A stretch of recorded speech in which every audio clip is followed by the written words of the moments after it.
Brendah Kangai. Karibu sana hapa Mtembei TV. Utuambie hii story yako umeanzia ya Mbogi what? Mbogi ya Rao. So ulifikiriaje ndio ukakuja na this Mbogi ya Rao? Okay, kwa majina naitwa Brendah Kangai. Mimi ni youth politician na mimi ni aspiring women representative Nairobi County. So kama mwanasiasa mdogo nilitarajia sana niwekwe kwa group ambazo zina support Raila Odinga, vijana na Rao, warembo na Rao, hata kwa Mount Kenya youths, but nikarealize sipewi nafasi. Nikarealize wale watu wengi tuko nao kwa siasa ni wachoyo ambao wataki niinuke kisiasa. Nikarealize napaswa kuwa nauza agenda ya Raila Odinga kama Brendah na kama brand yangu. Kwa sababu kama nasimama kiti ya women rep Nairobi County, inamaanisha mimi niko na uwezo ya kumobilize youth wengi. Nikafikiria, nikaona hata mkutano ya Mount Kenya ikiitwa about Raila Odinga, mimi sikui involved. Nikaa mimi nimetoka Mount Sinai, sijawahi itwa hizo mikutano. Sasa nikajiambia, kwa sababu mimi napenda Raila Odinga na roho yangu yote, na mimi nataka kumsupport akuwe rais wa Jamhuri ya Kenya, mimi ile kitu muhimu nitafanya,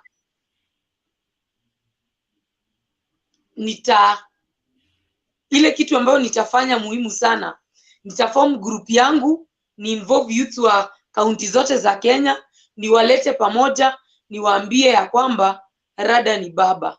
Na sasa kwa hii rada ni baba, tutaenda na njia gani kwa kikundi yetu? Mbogi ya Rao is my creation.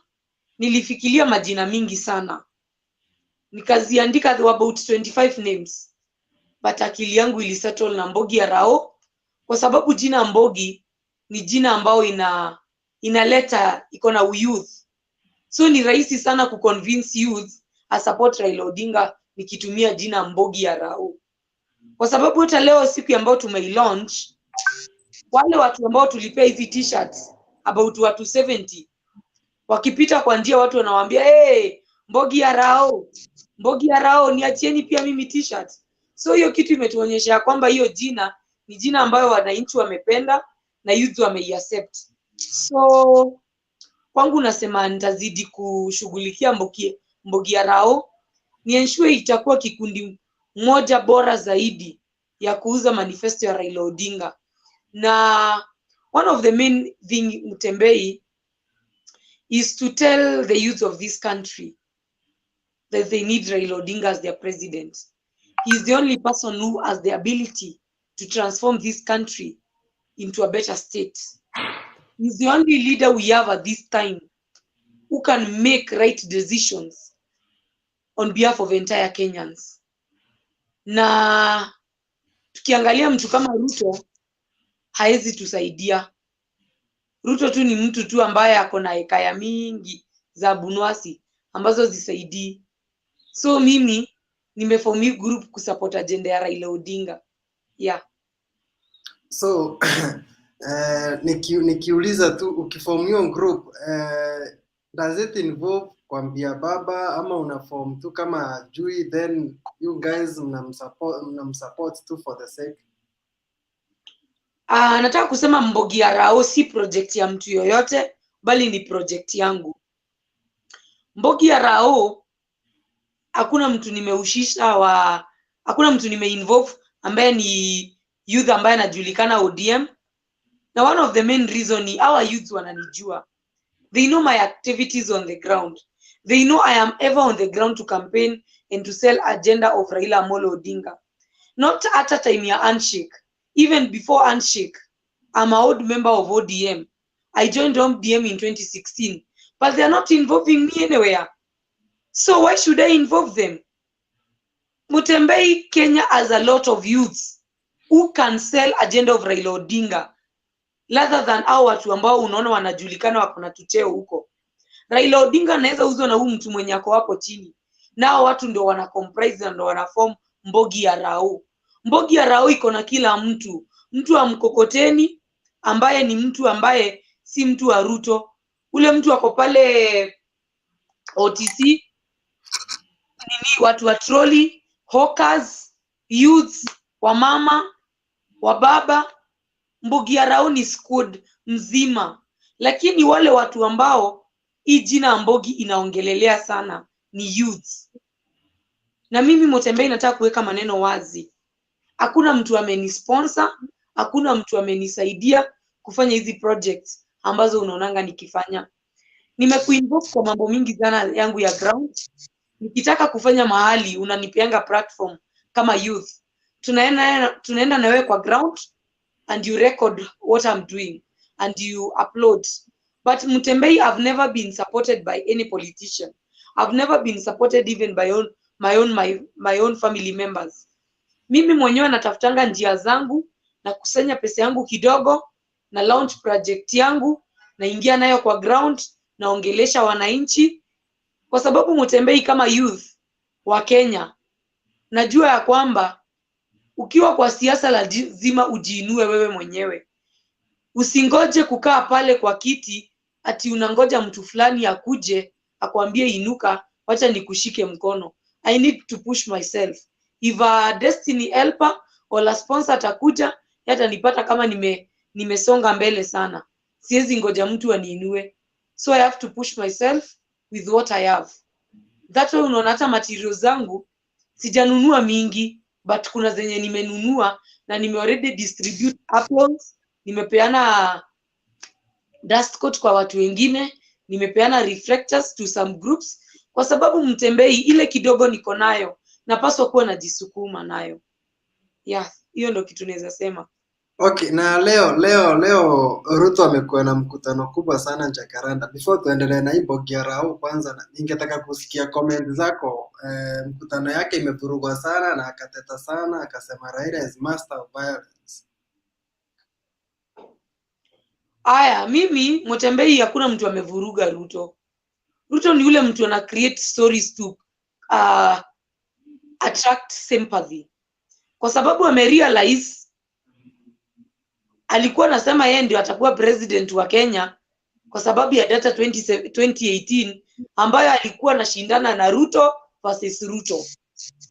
And the moment Raila Odinga aliannounce anataka kuwania kiti ya urais, akapanic. Akapata ground ni tofauti. Yenyewe vitu kwa ground ni tofauti. Baba ni tsunami. Akisimama na pita na umati yote. Ruto sasa akaona zile vitu ambazo anapaswa kuwa anafanya ni kufanya tusinema hatuna miguu, tusinema hatuna mikono, just to create attention and to paint Raila's name into a bad way.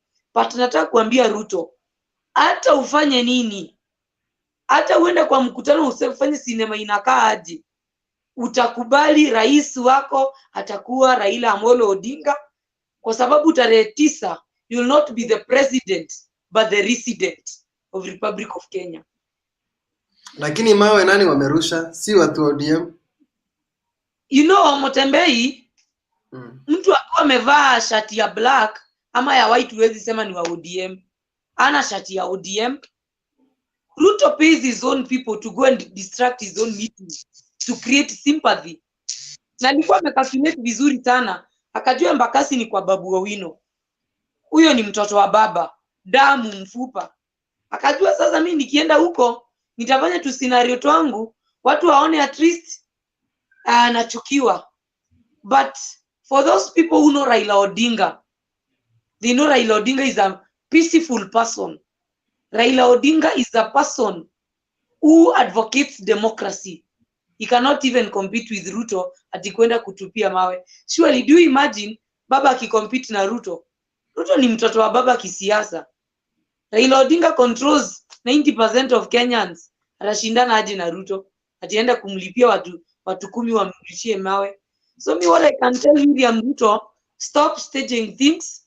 It is better you accept mapema that wananchi wamekukataa and you gonna not be the president of the Republic of Kenya. Retire. It is good you prepare your sugoi home in time. Go there, rear more chickens. But for the presidency, tafadhali achia Raila Amolo Odinga. Jacom. So in short unasema Ruto ndiye alikuwa amelipa vijana ametupa mawe leo. Nikishuku, I'm not so sure, but approximately, because he's a drama king. He's a person who said things. Pale Kondele uliona some months ago, alilipa vijana wagonge magari zake ndio ionekane ni Raila Odinga. Na hiyo kitu ikapita na watu wa followers wa baba tukamwambia baba hawezi fanya hivyo. So if he did that in Kondele, even today, yeye ndo ameshughulikia hiyo kitu. But ni vizuri ajue ametumia vijana vibaya. Ni vibaya kutumia kijana ya mtu, unamlipa, unamwambia nikiwa kwa mkutano uvuruge ndio nipate sympathy. It is very wrong. And we as youth of this great nation, we are not going to accept that. And kwa sababu ya hiyo tabia ambayo ametuonyesha leo, it is clear that he cannot lead this country.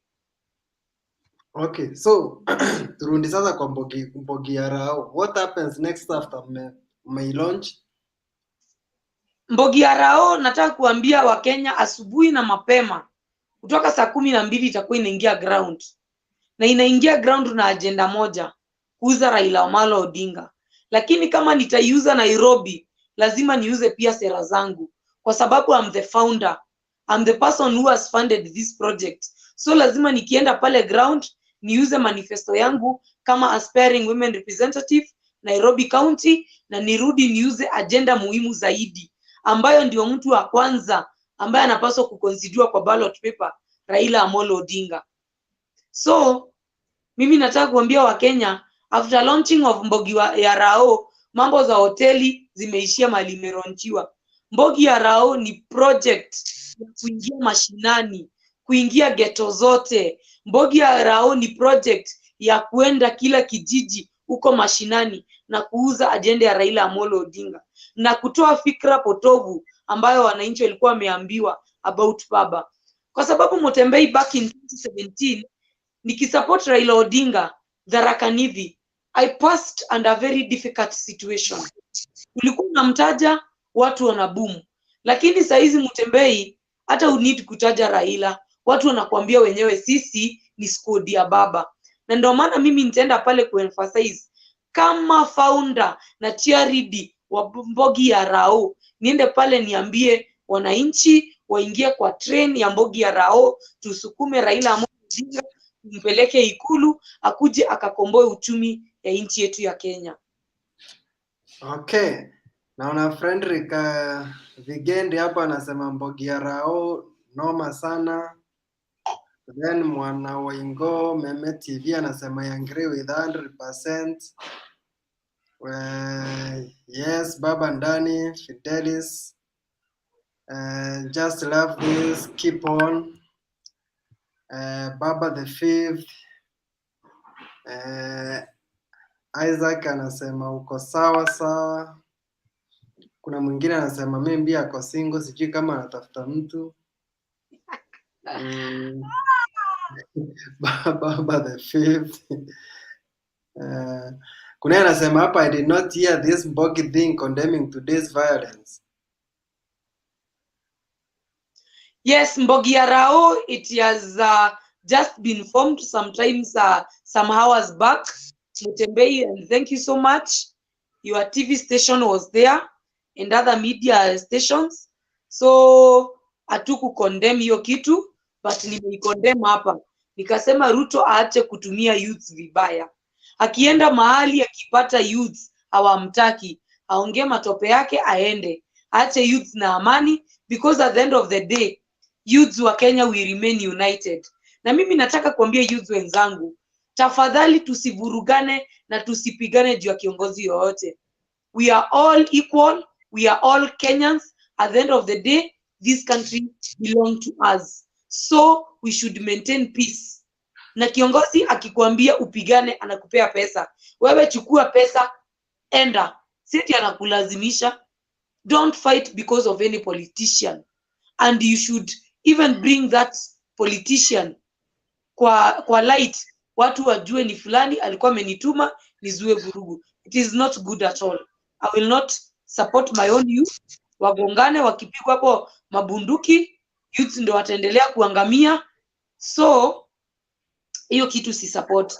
And Ruto and your team, you have to accept that wananchi, people of Republic of Kenya, they don't need you.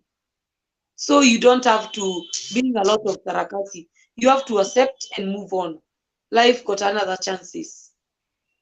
Okay. Mwana wa Ingo bado anasema ukweli ni ukweli, Raila Odinga is the next president, either wabweke wasibweke. Stephen anasema baba tosha. Kuna anataka link hapa, tutakutumia link baadaye. Baba ndani Mbogi rao. Oh, by the way, Mutembei, before sijaendelea sana, nimefungulia Mbogi rao an Instagram page. Naomba Wakenya wote ambao wana support Raila Odinga na ambao wana support agenda za youth waende pale Instagram page, waangalie Mbogi rao na wafollow, kwa sababu kila project ambayo tutakuwa tunafanya tutakuwa tunaweka pale. Na pia nawaomba waende kwa Instagram account yangu Brendah Kangai Ntwiga, wanifollow, kwa sababu kila kitu ambayo nafanya siku hizi kwa siasa naweka pale, ndio tuweze kucommunicate na youth vizuri. So kindly go to the both Instagram pages, Brendah Kangai, and also go to Mbogi rao and follow. And tutaweza kuwasiliana. Mko kwa Instagram pekee na vijana wako kwa Facebook? I'm figuring out to open a Facebook page in the next 1 week. Okay. Yeah. The youth of this country need peace, Caroline McKenna anasema. Yes, we need peace.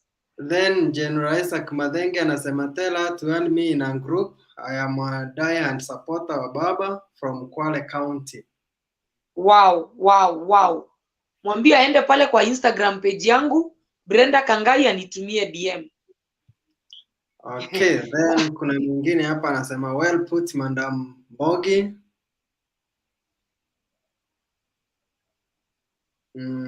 Natafuta zile comments za maana. Okay, unauliza hapa, now that Raila has been in all elections, mbona mkuwa mkiongea hivyo, mnaongea uzuri wake? Mimi nimesema sijaanza kusupport Raila Odinga leo. So mimi sijaiongea ubaya wa Raila Odinga. I joined ODM when I was 19 years old. I was the youngest person at that time kwa party. That was in 2015 huko. And in 2016 I became a life member of ODM.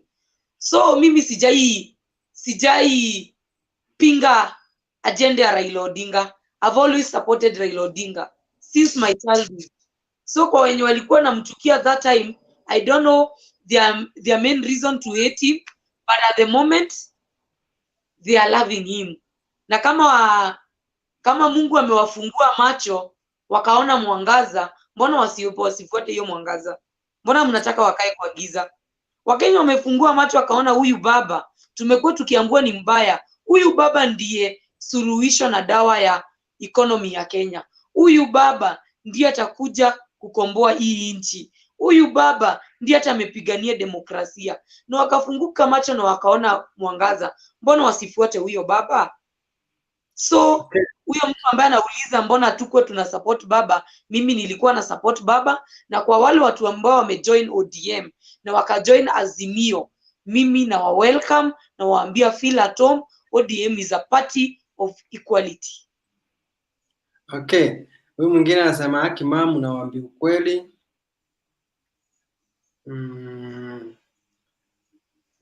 Mwingine Mbogi hapo. What's wrong?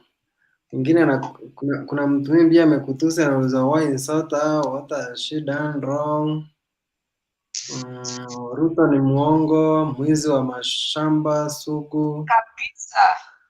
Elisha anasema ko Isiolo anatuwatch. Baba aitwe baba.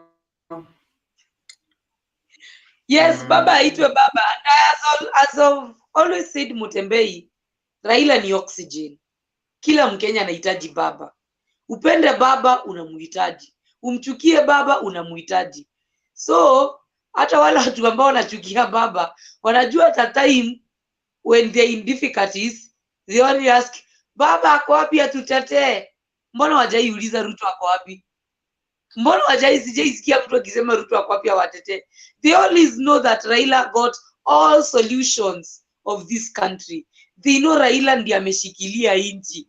So hata kumchukia wanamchukianga kwa sababu ya zile handout za 100 na 200 wanapewa.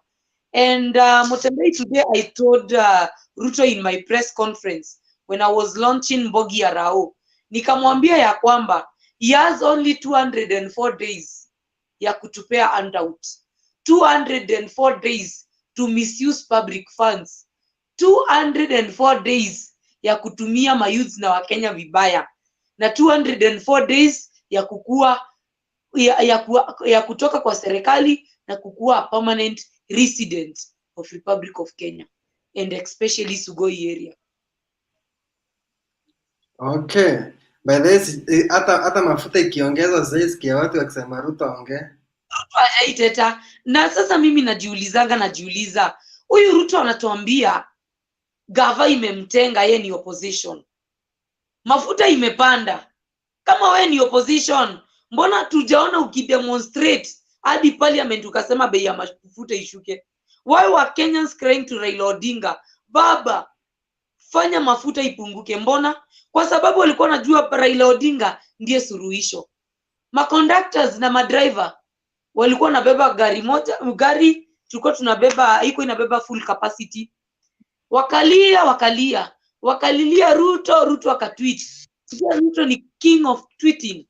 Anatumia kina Itumbi na watu wengine kutetea Wakenya.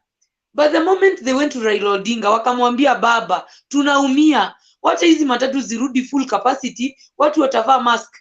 Hiyo it was in 3 hours time. Waliambua before mfike town zitakuwa full capacity. And that way tunasema Raila Odinga is solution of this country. Ndo mtu anajua, akiambiwa shida ya Wakenya ni hii anajua. Saizi ukiapproach baba umwambie ule mtoto wako majengo hana school fees, tunataka suluhisho, baba atakuja na suluhisho. But ukiapproach Ruto ataanza kuambia serikali sijui nini, he has always excuses. Na yeye pesa yake anatumianga ya kupeana handout, nothing else.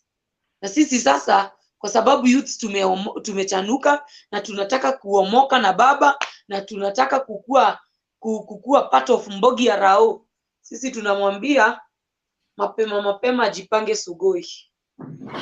Okay, Yvette anasema Raila will never be president. Raila has always been the president of this country. He has controlled everything. He determines even what Uhuru Kenyatta does. He has masses.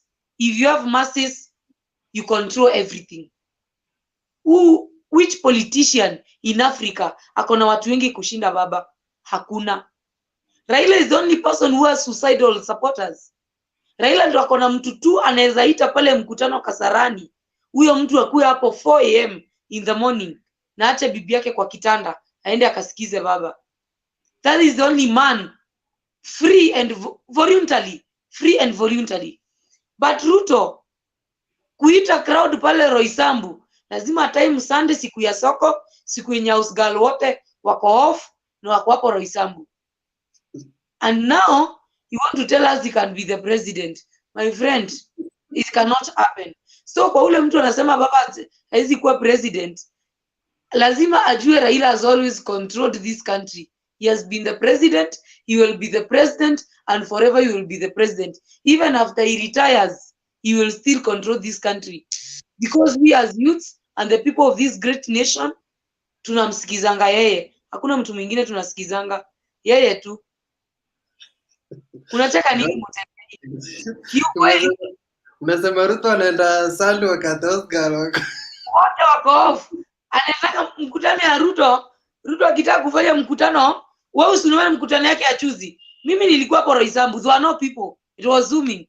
Ruto akitaka mkutano iko na watu around Githurai and Roysambu, kwa sababu hiyo area iko na almost 10,000 house girls who are off on Sundays, na boyfriends wao wote wanapatananga pale Roysambu kwa uwanja. So he times that time, anaenda anafanya pale mkutano, anadanganya Wakenya ako na watu.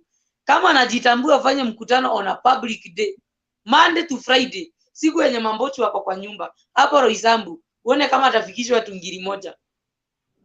Ndiye ajue baba ni bulldozer. Mkutano ya Kasarani tulifanya nini? Siku ya kazi, na watu wakaacha kazi zao, tukaenda mkutano Kasarani, because that is baba, His Excellency, the one and only Raila Amolo Odinga. We, na mbona unapenda baba hivi?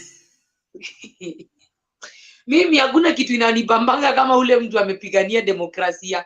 Ule mtu Mutembei ameniwezesha saa hizi tunaweza kaa live kwa TV station yako niongee vitu zote zenye nataka kuongea. Huyo mtu ananibambanga sana, and that is Raila Odinga. Ruto ni nini amepigania? Nothing. So if you cannot fight for my rights when you are not in government, how can you fight for my right when you are the president? Again, Ruto, between 2013 and 2017, he was the deputy president. Raila was not even involved in handshake or anything. That is the time Kenyans lost a lot of money through corruption. Hiyo ndio wakati Ruto hakuitoa mdomo yake atuambie Kenya kunaendelea hivi na hivi. Ni nini ambayo imefanyika that between 2022 and 2027 Ruto amebadilika? He is an hypocrite. Unless I convince mtu ajai kanyaga shule. But people with common sense who know that Ruto is a liar, they cannot vote for him, but only take his handout and enjoy. Mtu aende kule chipo mwitu. Hiyo ni pesa yake. Si amechange mind sasa, amesema ile katiba alipinga 2010 amekuja kugundua iko sawa sana sasa hivi. Si ati Ruto, hata BBI Ruto hakupinga ati ni mbaya. Alikuwa anapinga ndio watu waone, ni ajipime weight ajue kama anaweza pinga kitu. Ruto knows that BBI was to benefit Mount Kenya people, na akaenda akadanganya the same Mount Kenya people nikiwa mmoja wao ati wakatae BBI, na akacompromise court aka make sure hiyo BBI imeangushwa. But trust me, kwa sababu najua Raila Amolo Odinga atakuwa president na BBI will be revived na BBI itapita. Mimi najua siku moja kama ya leo William Samoei Ruto atakuja kusema BBI imemsaidia mahali. And that's how hypocrites works. He's an hypocrite. That's how hypocrites works.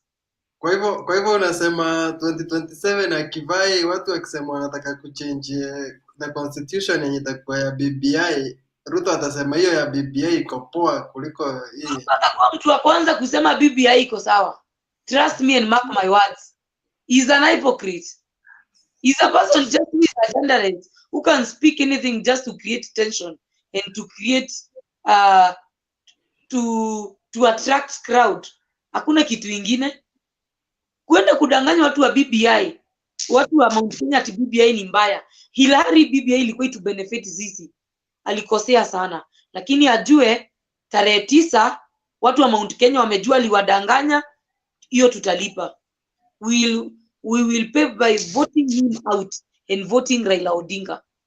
And I'm telling you Ruto, kama anategemea kura za Mount Kenya azipiki 40%.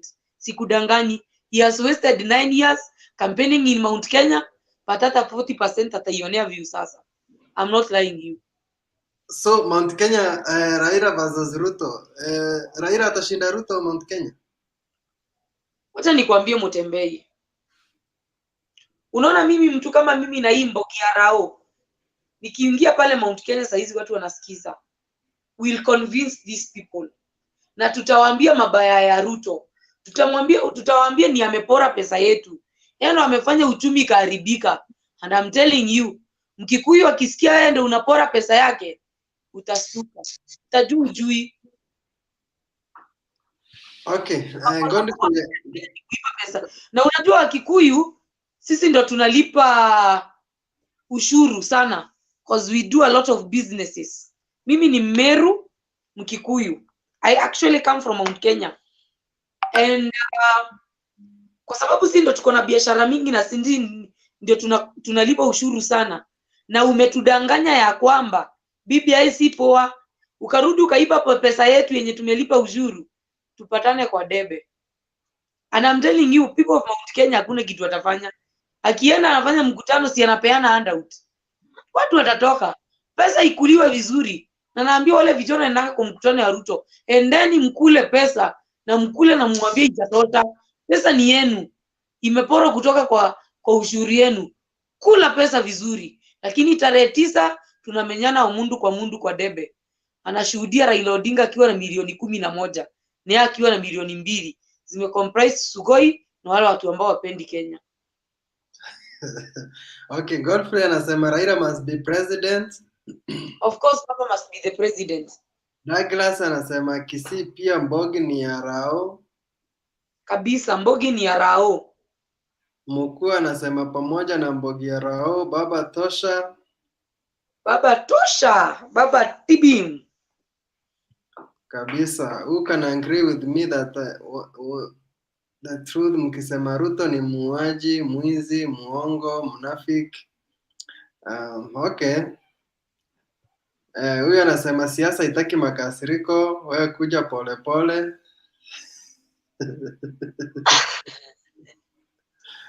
Hakuna makasiriko, but the reality must be talked. Ukweli lazima usemwe. Mimi sina makasiriko na Ruto, but I'm telling Kenyans the truth. Ruto cannot lead this country. He will never be the president. Even after Raila Odinga, Ruto hatakuwa president. God will send an angel who will come and maintain the legacy of Baba. Juu tunajua Baba anaenda kutengeneza inchi. Tafadhali hatuwezi taka iachwe mtu kama Ruto aibomoe tuweze kununua mafuta tena na wandati. Haiwezekani. James anasema sio mambo ya sympathy, ni Baba amerusha mawe Ruto. My friend, Raila Odinga is past paying 20 people to do nonsense. Because I have always said, na nimesema Mutembei na nikasema, Baba ni oxygen, yako kila mahali. So atashindana aje na Ruto? Raila is oxygen. He is everywhere. He is needed by each and every Kenyans. How will he compete with Ruto? Ruto ako kwa nini? Anashindana kivyake. Ashindani na Baba. Baba is the president. What we all need is just electoral justice. Nothing else. And Raila cannot even be a state project, as he has stated, unless the state be Raila's project. But Raila cannot be. Labda inchi kwa project ya Raila bwana. Kenya ndio inaweza kuwa project ya Raila, lakini si Raila project ya Kenya. I like the passion yenye uko nayo ya Baba. Yeah. Mimi nakwambia ukweli, unless the state ikuwe project ya Baba, lakini Raila cannot be anyone's project. Jacom, Baba, Tinga, bulldozer. Okay. Kuna mwingine asali ya Wakenya. Mwingine anasema wale ametupa mawe njoo hawakupewa pesa. Na ni ukweli, inaweza kuna ka ukweli hapo. Na mwingine anasema hapa Ruto ameenda akalipa watu ndio warushe mawe. Of course, I've told you. That rally is not about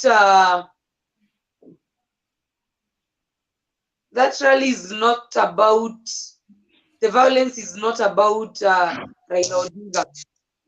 Hiyo violence ni ya Ruto ku create sympathy ndio Wakenya wamchague. Olo anasema Ruto is useless without Uhuru. Mwingine anasema Raila ni baba. Sitaongea vibaya. Nimeona Uhuru wako pande yetu. Mwingine anauliza mbona walikuwa wameshauti babu?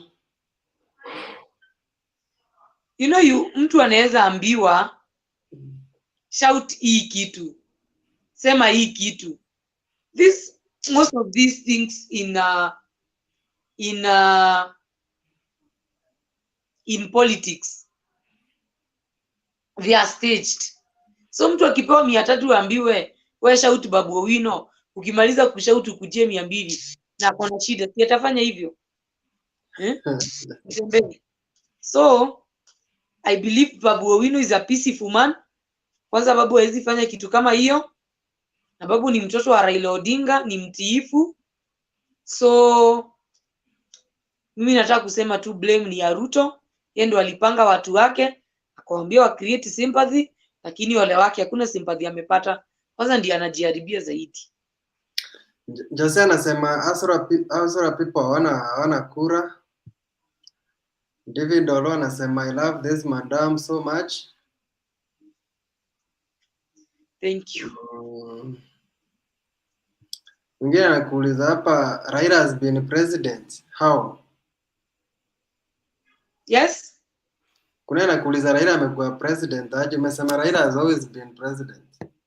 Ala, kama mtu ndiye anaamua sukari ipande ama ishuke, mtu ndiye anaamua njia fulani itengenezwe, si rais aje?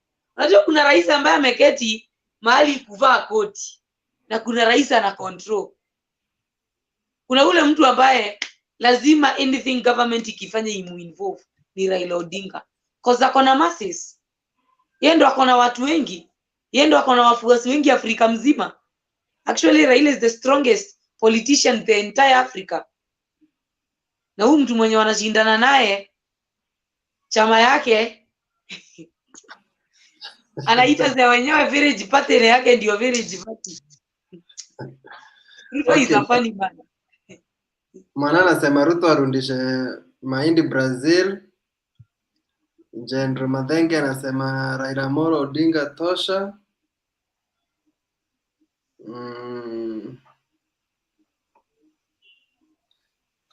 Natafuta. Kenyans are aware that the work of Ruto so that he can say it. That's the work of Ruto so that he can say it. Baba sijaelewa. Huyu mwingine anasema Ruto is good at stage managing events in Kenya of late. Aongeze volume. Mwingine very true madam. Mwingine washa moto wake, Ruto will see State House in view sasa.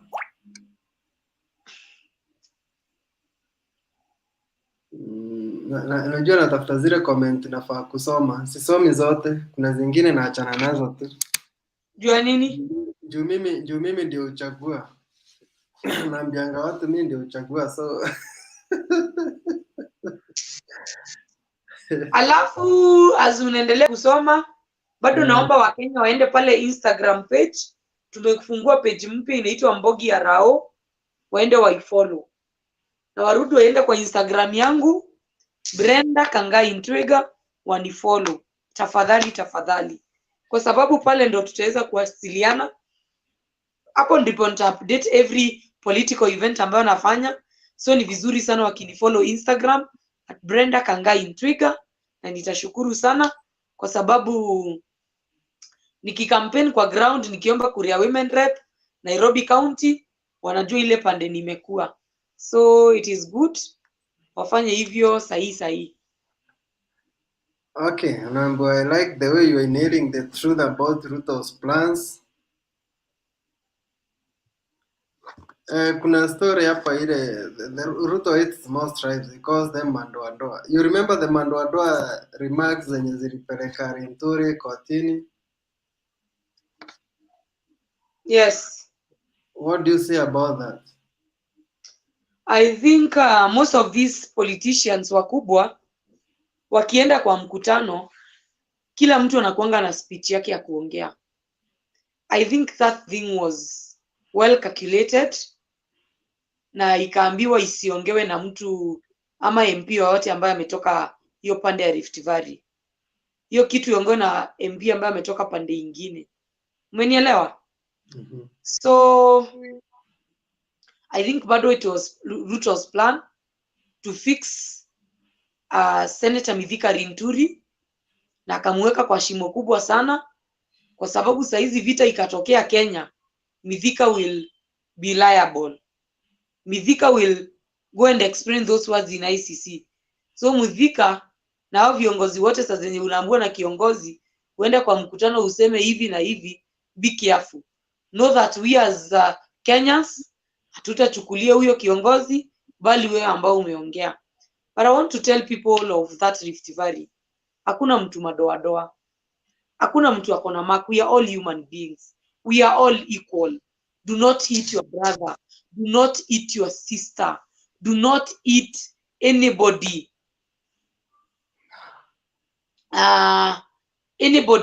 because of politics. Love your sisters, love your brothers from another mother. Let's embrace peace.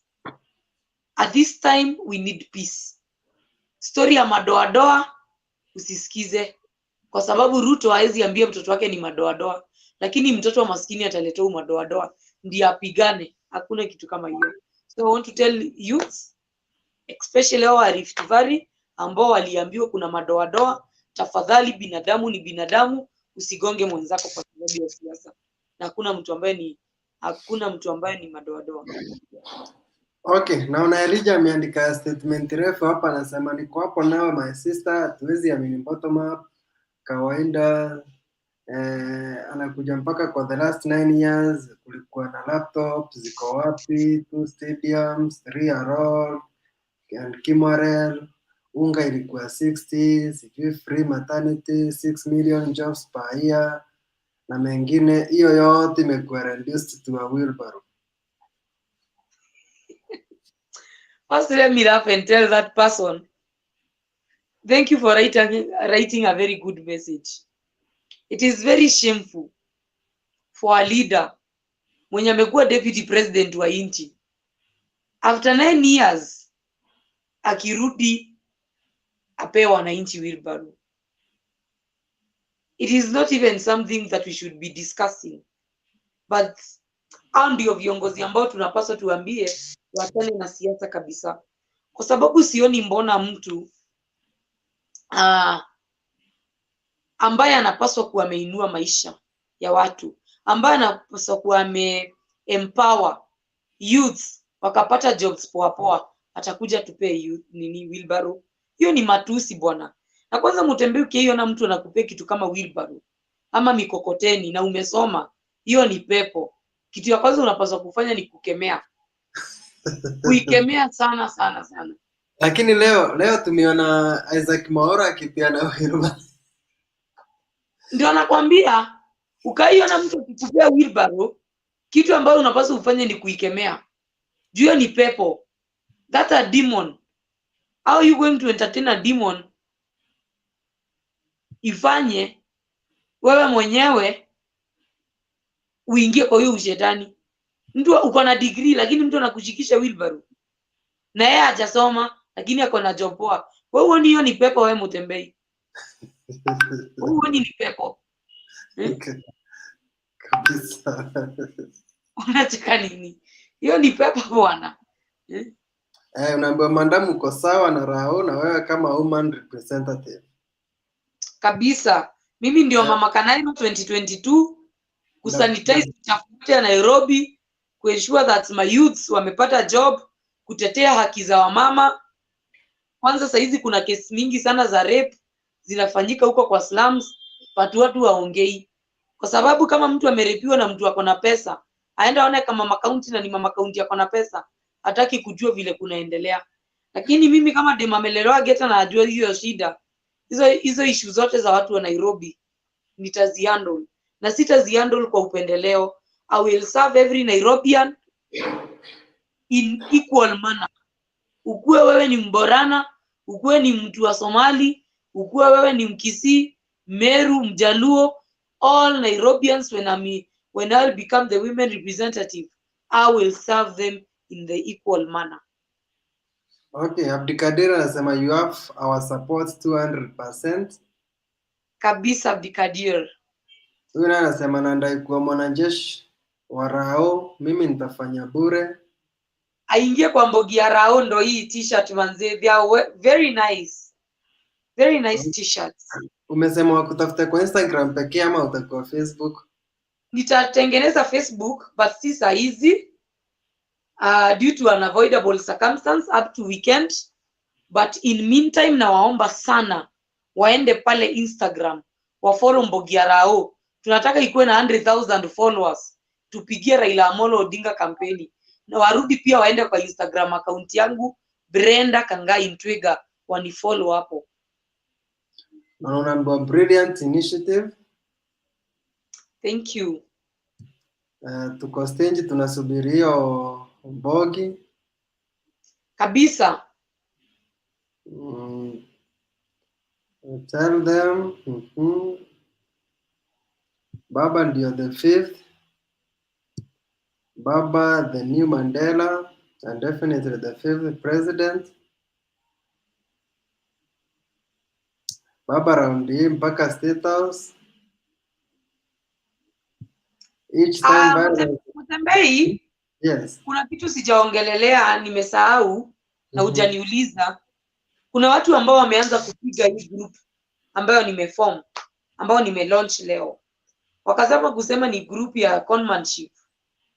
Lakini hao watu hawakuniita kwa group zao. They formed vijana na Rao, warembo na Rao, nini na nini. They never involved me. Lakini mimi nikilaunch yangu wanasikia vibaya. Sasa mimi kitu ambayo nataka kuelimisha youth ambaye ako mahali na ambaye hakuna mtu anamsupport, jikakamue kama Brendah. Ukikataa kuingizwa kwa group yoyote ya siasa, hunda kikundi yako. Ingia kwa mtandao, omba usaidizi wa wananchi. Sell your agenda to wananchi. Kwa sababu mimi kuna wale watu ambao wananipiga saizi kwa WhatsApp groups. Wanasema hii ni group ya conmanship. Me myself sijai meet Raila Odinga. Anytime najaribu kumeet baba, they block me. Na mimi sijai shughulika na hiyo. Kwa sababu mimi si support baba ndiye anipe handout. Na support baba inchi yangu iko into a stable state. Hata naweza fanya biashara zangu. Si lazima nipatue position ama kitu yoyote. I can do my businesses. Zitanisaidia 2027 nisimame kiti tena. So, kwa wale watu ambao ni wachoyo na wanapinga Mbogi ya baba, au ni maadui wa Raila Odinga. If you see a youth amekuja na project, you should support it. Si kuibomoa. Kwa sababu our own common goal ni kuensure that Raila Odinga becomes the 5th president of Republic of Kenya. Lakini wakianza kunipiga, wananionyesha ya kwamba I am very strong. Hakuna mti ambayo haina matunda inapigangwa na mawe. Wananionyesha that Brendah Kangai, you are going far. If Mutembei, I myself naweza enda niwaite nyinyi watu wa press na niunde kikundi inaitwa Mbogi ya Rao bila usaidizi wowote. Sembuse mimi nikapigwa boost na mtu yoyote. I can do marvelous things. Lakini juu hakuna mtu wa kunisupport, I am telling my haters, I will still sell agenda ya baba through Mbogi ya Rao. It is a project that I've launched. Nobody will take it from me, and I'm urging Kenyans to follow me on Instagram. Tutapiga kampeni huko. Okay, Baba is the only savior. He is proven and tested. He is the king of Kenyan politics. Kevin amesema. Of course, I've always told you that Raila is the king. He determines everything. He has been the president for a very long time ago. He also controlled Moi in his regime. Moi alikuwa president, alikuwa anakuwa president usiku, Raila president mchana. So you cannot compete with Raila Odinga bwana. Kuna mtu amekomenta hapo anasema uchukui simu yake lakini atakupigia vote because of your determination and sichukui simu yake aje? Huyo Otieno, soma hiyo message ameandika hapo.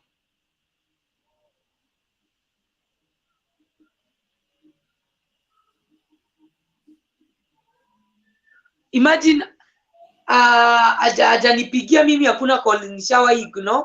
Mutembei, you know me, the moment I meet a missed call, I call back. Maybe alipewa wrong number.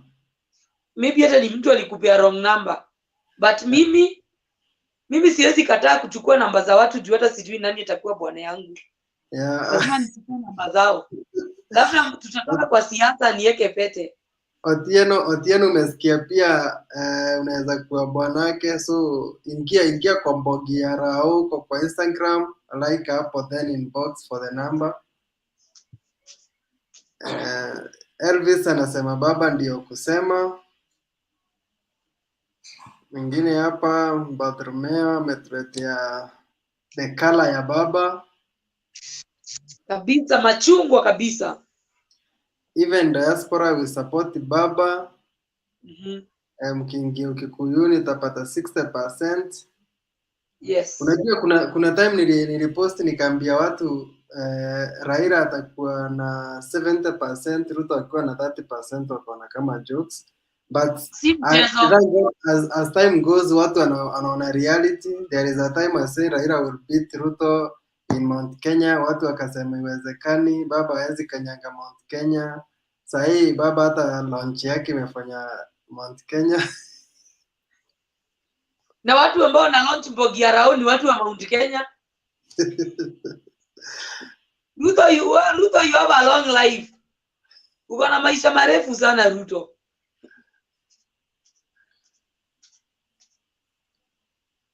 Okay, Victor anasema let readers sell their policies, not name calling and vulgar language. Ruto, whenever you go somewhere, wacha matusi, please sell your policy. Could it be anarushwa mawe juu ya kutusi Raila everywhere, anaenda mtu akitendawili, mganga, sijui nani? Sisi haturushangi Ruto mawe kwa sababu ya kuita Raila mganga. Ruto aliita Raila mganga, Mungu akampika kiboko. Mtoto wake akaolewa na mganga anaitwa Ezekiel Nugu. Mbona tumpige kiboko? God himself punished him. He called Raila Odinga mganga. Mungu akamwambia, sasa juu umeita kiongozi wa Wakenya, kiongozi wa wanyonge mganga. Mimi kama Mungu nataka mtoto wako aolewe na huyo mganga Ezekiel Nugu. From that day Ruto asemangi jina mganga.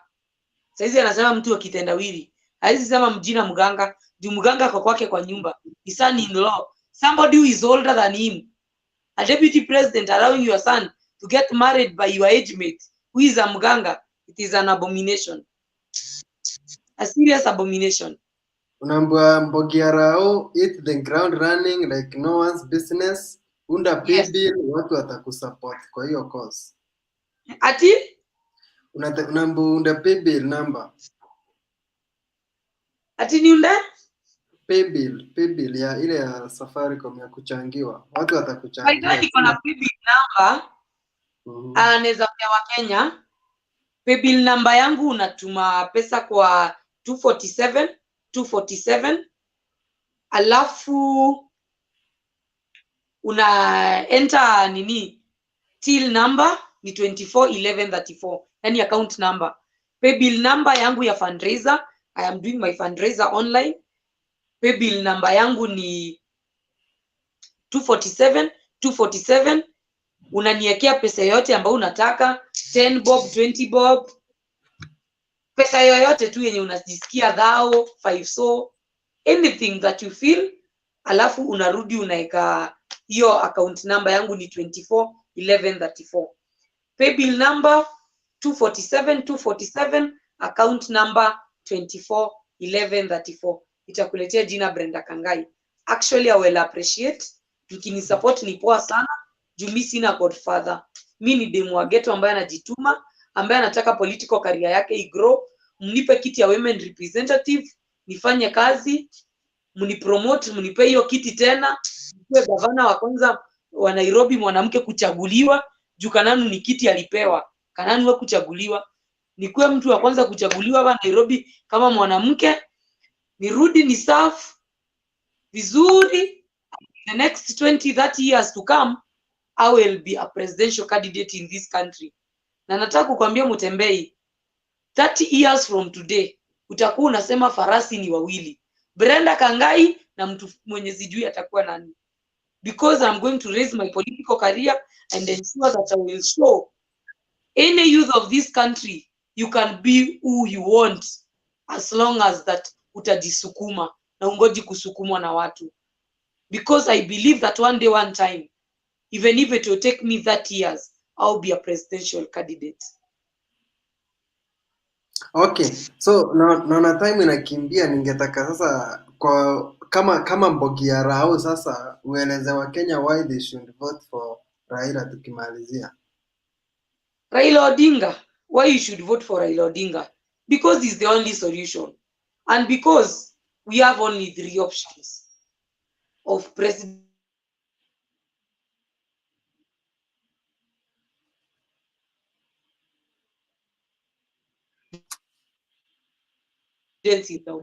Number,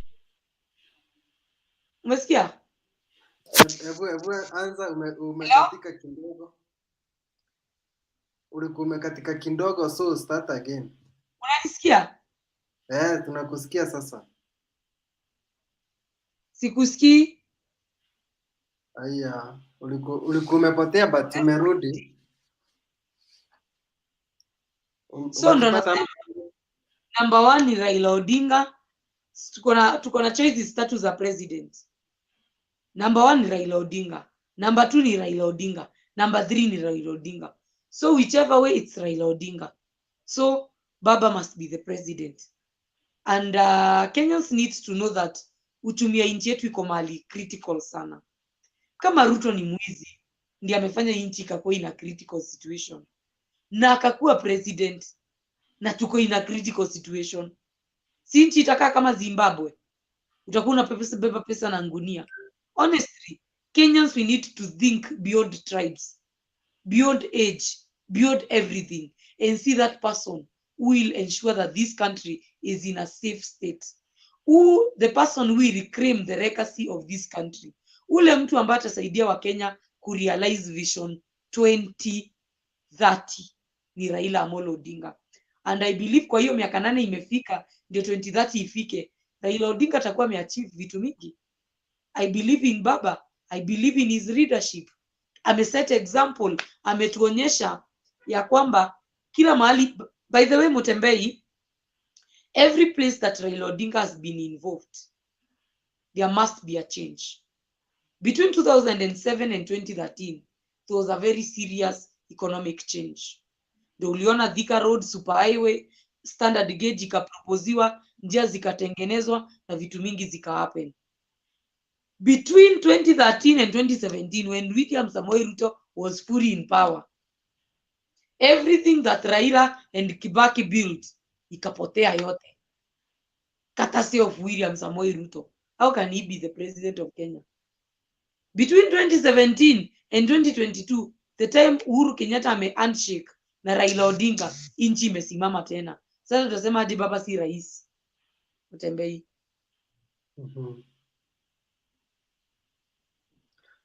Okay, kuna swali moja nimeona mahali ask for me. Unanipata ama bando? I can't hear you. Oh, now how will I help you now? Tutakusaidiaje? Okay, read the comment basi. Sikusikii, but let me conclude kwa sababu Okay. sisikii. Wacha nitume conclusion kama unanisikia. Niseme ya kwamba kesho ni voters registration inaanza pale IEBC. Ni jukumu la kila youth arauke mapema sana, ajiami kwa bunduki na risasi. Bunduki ni kitambulisho na risasi ni voters card. Aende akuwe miongoni wa wale watu ambao wata make decision ya kupeleka nchi ya Kenya mbele tarehe 9 mwezi wa 8 mwaka huu. So each and every youth, I urge you and I kindly beg you, go and register as a voter. Let participate kwa ukombozi wa 3 wa taifa la Kenya, yani the economic liberation. Na mimi nataka kuambia, mkichukua kura zenu tuchague Baba, you will witness Baba the Mandela of this country. Mta witness ile maendeleo itafanyika na nchi yetu itakuwa kwa hali ambayo iko sawa.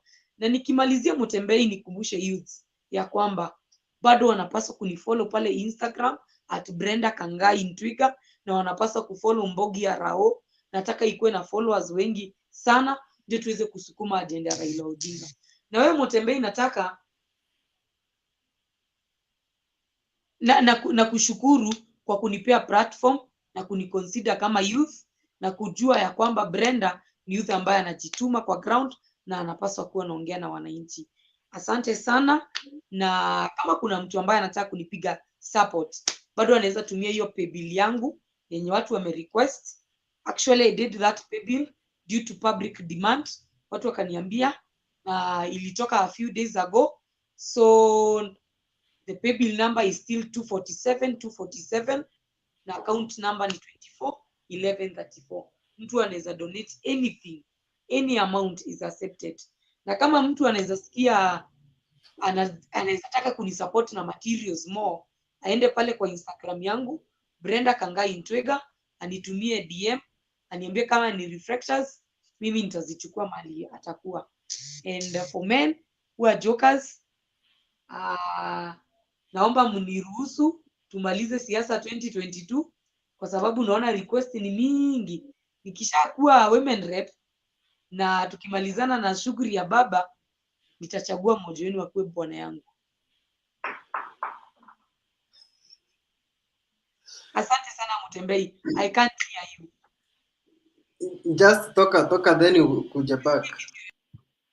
Let me.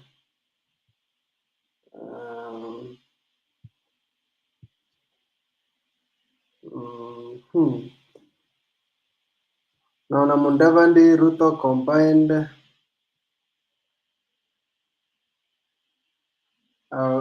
hawawezi defeat Raila.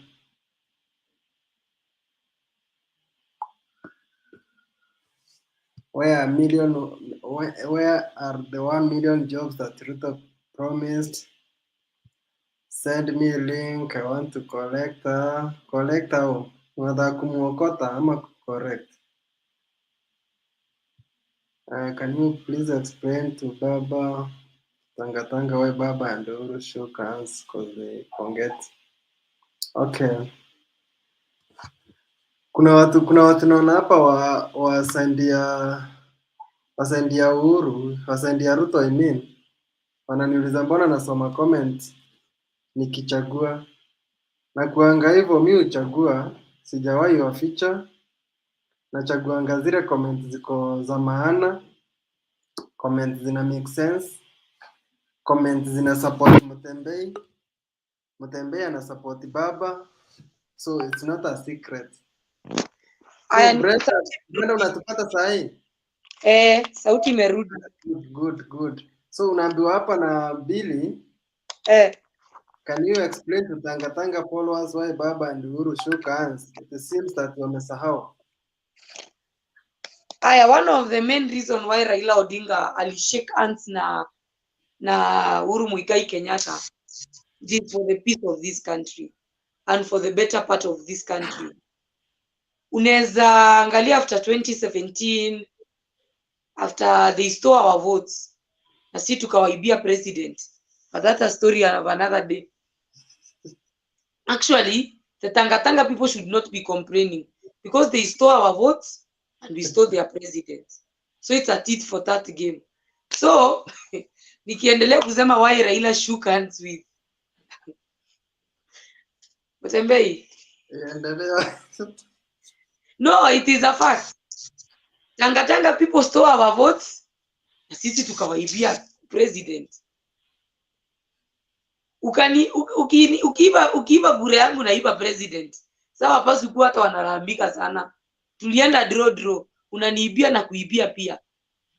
So kuna mtu anapaswa kuwa analalamika. But generally the reason why Raila Odinga alishake hands na William Samoei na Uhuru Muigai Kenyatta, alishake hands kwa sababu kwanza country ikuwa na peace. Baba is a person who loves peace. Baba is a person who can surrender his seat for the peace of this country and for the better of this country. Raila akaonelea, mimi nikisalimia ndugu yangu Uhuru, tufanye kazi pamoja, Wakenya watakuwa na amani. Na akashake hands. Number 2, pesa ilikuwa imeibwa mingi sana. Even Uhuru himself was confused. He was unable to handle Ruto. So Uhuru akaambia baba, kuja unisaidie kuhandle na hii kichwa ngumu bwana. Imepora pesa yote. Let's shake hands, stay here, help me maintain the economy of the country.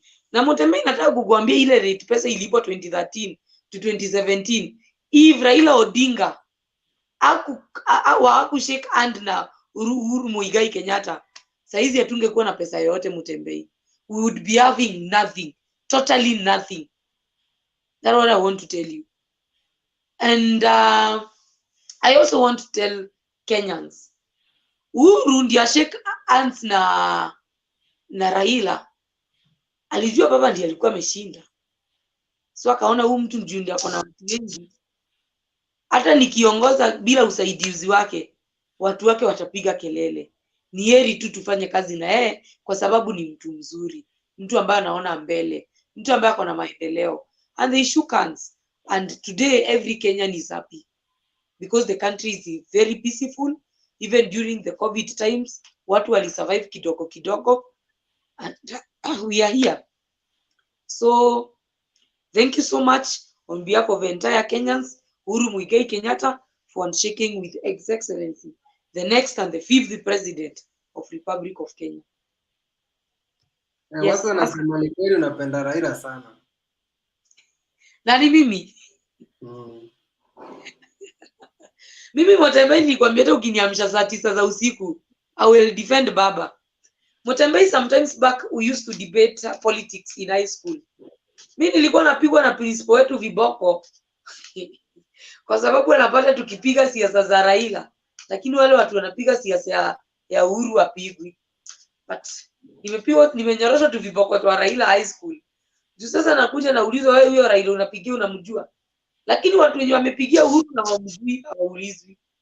That's how much I love baba. I started supporting baba at a very tender age. So wale watu ambao wananipinga pinga huku wajui historia yangu ya siasa imetoka mbali sana. Mbali sana. Nilianza siasa nikiwa mdogo sana. Dorcas anasema, Brenda, you seem to be a young, well-informed lady.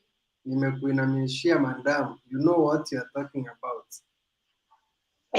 Kwa siasa lazima ukuwe informed. Hawezi kuongea vitu za siasa na ujui vitu ili happen. Every politician must know kila kitu anaikram na anaweka kwa akili yake. Kwa sababu hiyo swali unaweza patana nayo any day any time. Hautajua ni kwa siasa hakunanga swali inanga jibu. Every question in politics must have an answer. So you have to get informed. You have to know what to answer to your people and how to maintain peace regardless. Hata kama usupport Ruto, lazima ujue vile utauza agenda ya baba wako bila kuleta the umadoadoa thing, that rubbish thing. Kuna mwingine nakuuliza hapa, Ruto atawahi condemn corruption kweli? Nikaa kuniambia mrogi anaweza jikondem ama mchawi anaweza jikondem. Ruto is a thief. He knows he is a thief. How will we condemn stealing? Surely.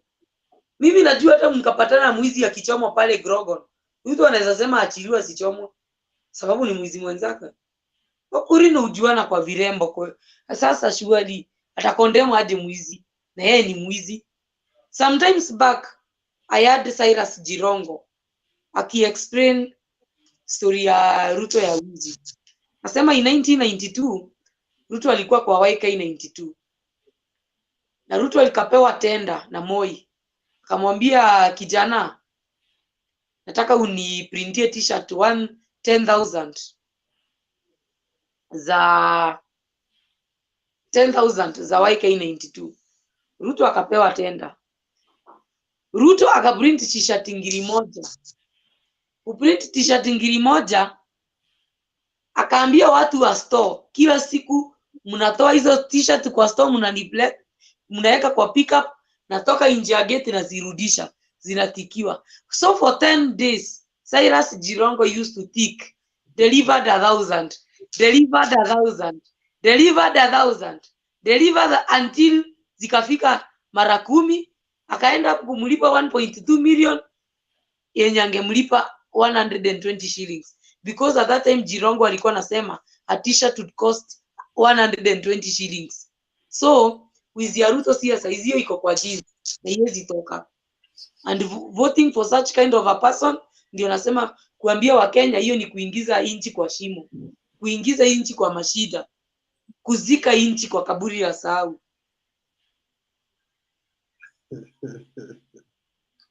Unacheka nini Mutembei? Yaani ana t-shirt ngiri moja kauza zikiwa 10,000. See, the story is even in some YouTube channels, and Jirongo explained very well. Ali-instruct watu wa store, akawaambia kila siku saa 10 za usiku atakuwa anakuja hizo t-shirts na anazirudisha, anawapea shilingi 500 kila mtu. Sasa shilingi 500 1992 silikuwa kama ngiri 10 ya Kenya saizi. Sasa mtu akisikia anapewa mshahara yake na ni kutiki peke yake na ni kila siku, pia wewe utatiki na uko na shida. And that is how Ruto ended getting 1.2 million from KANU instead of 120,000. And when Jirongo was asking for 1,000 t-shirts, 10,000 t-shirts, akaambia watu wake wa store, nataka kuona hizo t-shirts 10,000 zinaenda kwa mkutano, na ilikuwa siku moja anaenda kwa rally. Jirongo akarealize hakuna t-shirt kwa store. Jamani, mkora ali deliver vitu mara 10. And it was lost for Moi. And now because Moi was another thief, na ni mwizi, alikuwa ametuma mwizi apewe tenda, Moi forgave. Akamwambia, kijana yangu, nimeona wewe tunaweza pelekana mbali, tunaweza ipa mali ya Kenya tusonge mbali, na wakasonga. Haya, Kennedy anakuuliza nani atadeputize Raila? I don't know, and as long as I come from Mount Kenya, mimi naweza pendelea Raila Odinga asichukue deputy president kutoka Mount Kenya. Naweza taka baba achukue deputy president from any place yenye si Mount Kenya. I would love to see a president and a deputy president who is not a Kikuyu and a Kalenjin. I would love to see new faces in government and new faces in leadership. And sitaki hate speech. Tafadhali wale watu ambao na expect deputy president atoke kwa Kikuyu, msinivamie. That is my own opinion. Ungetaka akue Raila na Kalonzo kawaida leo? Hata si Kalonzo naye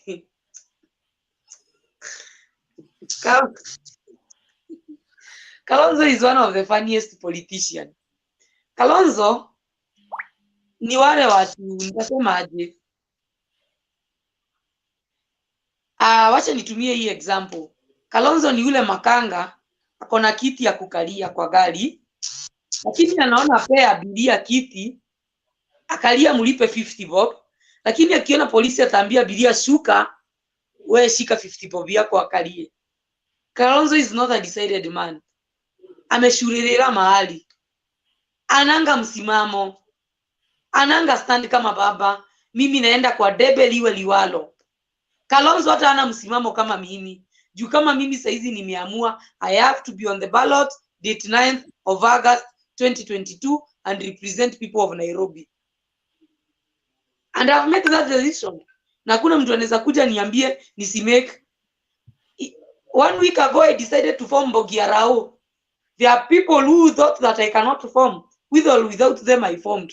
So Kalonzo cannot bold make such decision.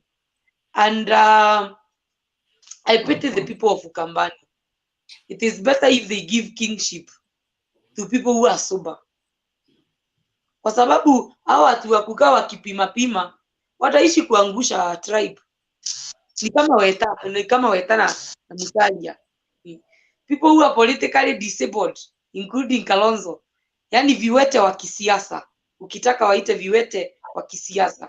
Watu ambao wajiwezi lazima wasukumwe.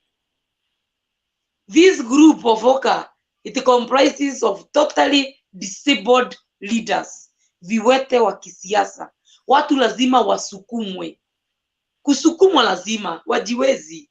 Musalia hajiwezi, Kalonzo hajiwezi, Weta hajiwezi. So, none of them can be Raila's deputy at this time. None.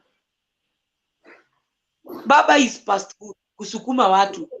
Baba needs people who wenye wanajieza, watu wenye wataanza kwenda na force yake. Sasa surely baba akichukua msali na lazima msukume, sio lazima mvute kwa mkono nyuma. So Msali is only unaweza msali suggest wacha nimalizie. Ukiona saizi Musalia na Kalonzo, they are the only presidential candidate wavai uniform za siasa. Watu ambao wamebaki wakivaa koti ndefu ndefu kupiga siasa. Sasa unaongelesha wananchi saa 9. Umevaa koti ndefu imefika kwa magoti. Au unaona kama wanasikiza ama wanaangalia ile comedy ambayo una create? Surely. Why would you create comedy in such serious matters? Mutembe, you are laughing, but now Musalia needs to be advised and know that he needs to change his political tactics. No, mimi nataka upatie baba running mate. Unataka nipe baba running mate? Ule mwenye niko naye saa hizi nikisema ataleta shida. Lakini iwapo baba atachukua running mate from Mount Kenya, mimi naweza taka achukue Martha Karua. She's a self-made politician. Martha ni kiongozi wa mwanamke ambaye amejitolea, akang'ang'ana hadi akapata nafasi zake kivyake. Martha hajaikuwa na big daddy wa kumsponsor, ni kama Brendah. Ni wale watu wa kujitegemea. So mimi iwapo atachukua deputy president kutoka Mount Kenya, naweza pendelea akue Martha Karua. Na kama si Mount Kenya? Yes? Kama si Mount Kenya?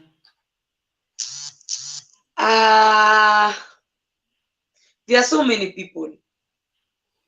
Hata Joe anaweza kuwa running mate wa baba.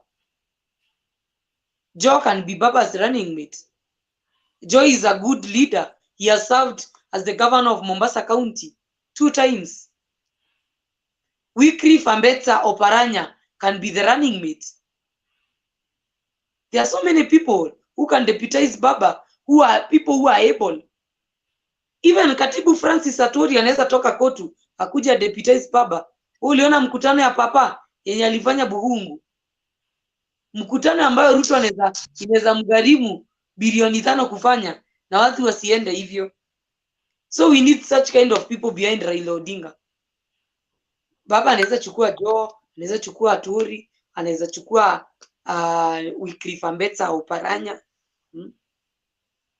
Okay, na Alex anasema hapa unafaa upewe cabinet minister kwa serikali ya baba. Baba atajua wale watu watapea nafasi. I don't know if I'm in his list. Actually, I want Kenyans to know that Raila Odinga mimi anijui. Mimi nimefunikwa hadi baba hawezi niona. Mimi nimepimwa na watu wataki nifikie baba. Kuna swali hapa kutoka kwa Collins. ODM wako na confidence anaweza win elections without Uhuru support? Yeah. Can ODM win elections without Uhuru support?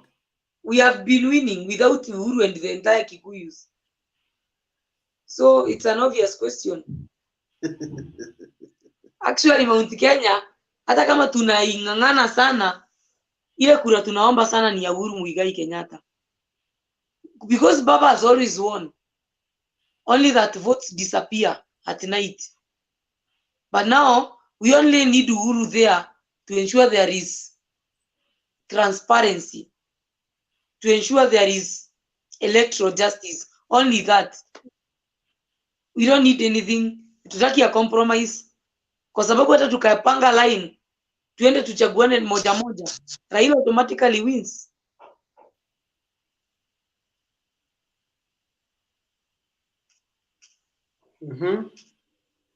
Kuna huyu anasema this time round tutapiga kura mpaka ABC washindwe kuhesabu, hatutaki mwizi.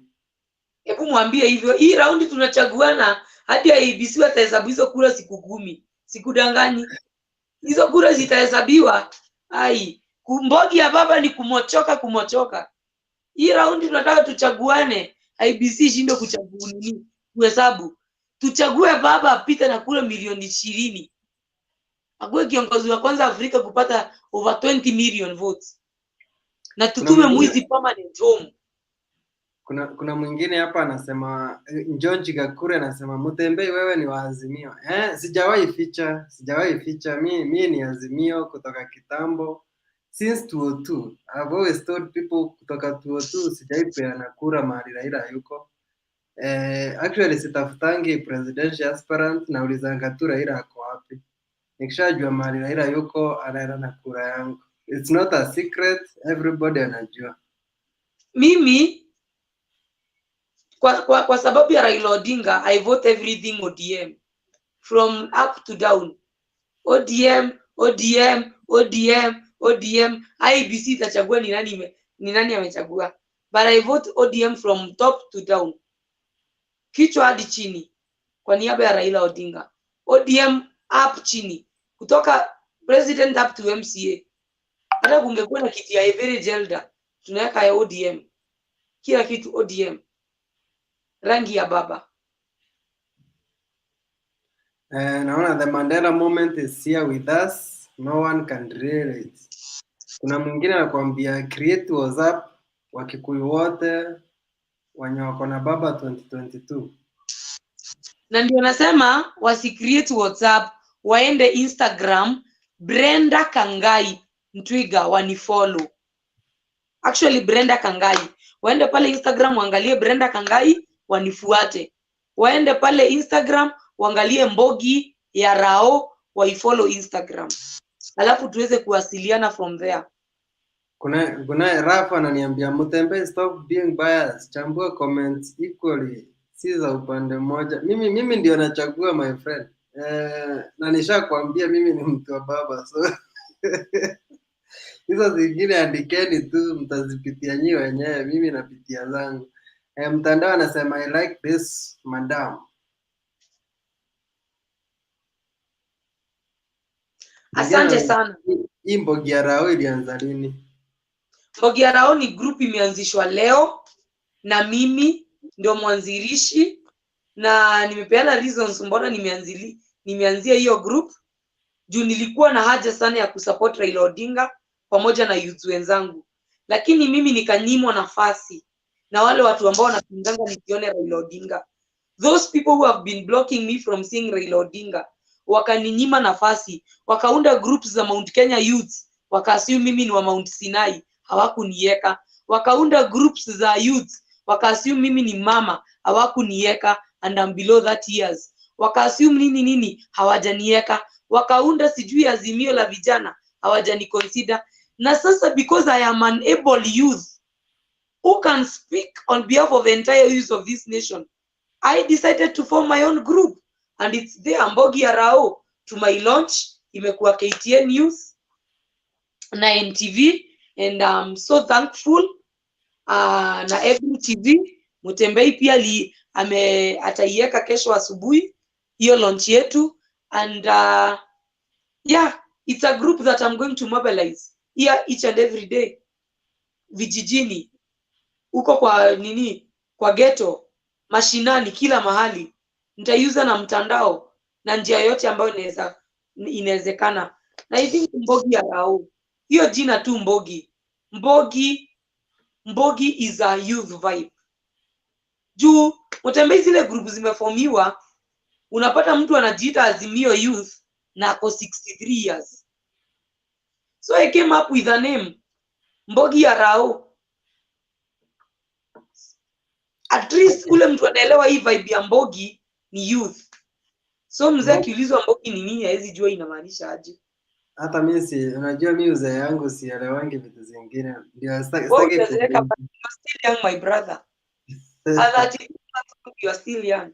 Okay, Jason anasema the problem with the Kenyans is that they forget so quick. They don't know that Ruto is part of this mess that we are experiencing in Kenya. They know, but they are ignorant. Kenyans know, they are ignorant, and they love experimenting. But now this time round, you cannot experiment with a thief. Collins anasema this channel is biased, very biased. kwa side ya Raila, hiyo that's not a secret. Tunakuanga very very very biased tukisupport baba. So kama una feel offended, unaweza block, unaweza toroka, unaweza like, unaweza unsubscribe, unakimbia, unaenda mahali pengine, but I'm always biased towards baba. Hiyo si siri. I've seen this several times, but ni kama mtakaye kusikia. Haya, Mary Njeri anasema wheelbarrow ni symbol ya chama, kwani nyinyi mnapatiana machungwa? Isaac Mwaura leo amekuwa akipeana hizo wheelbarrow, so amwezi sema ni Wacha nijibu hiyo swali. Sisi hatujaipeana machungwa, but wao wameoneshana wakipeana wheelbarrow. Sisi tulioneshana ni Ruto alikuwa anapeana wheelbarrow. Leo Isaac Mwaura alikuwa anapeana wheelbarrows. So it's their that's what they have in mind. So it's not a symbol, it is their agenda, and that is what they want to give Kenya. Na ule mtu anapea wa Kenya wheelbarrow ni ule mtoto wake ambaye ni ambassador after doing nothing, just appointment, just because your father is the deputy president. Alafu mtu arudi apea mtoto wa maskini wheelbarrow. It cannot happen, not in Kenya. Tomorrow very early in the morning we are registering votes to remove him, to send him to Sugoi direct. Respect mama for educating some of us. Raila tosha kabisa. Hiyo slogan ya bottom up ni upuzi mtupu. Simon Jumba ameandika very long story. Ukipindua bottom up ni buttocks up. An interpretation that I don't want to give it in a live nini. So ni matusi. Buttocks up. Mwingine anasema Brendah Kangai, you are better than Nyanga. Why I'm saying it's a buttocks up thing? I'm saying this because there is this story of room 350. You are calling yourself bottoms up, but you are telling women buttocks up. Toa suruali, pata kiti, room 350. Surely. Hao ndo watu wanatuambia mambo ya bottom up. Si labda tufanye buttocks up. Mutembei. What's all over. Kuna nakuuliza hapa agenda yako ya Nairobi kusavu watu wa Nairobi ni gani? Agenda yangu ya Nairobi. Agenda yangu ya Nairobi. Mimi sitaki kupatia wa Kenya agenda kwa booklet. Niwaandikie agenda full scarf 1 na 2 na 3 zenye sitatimiza.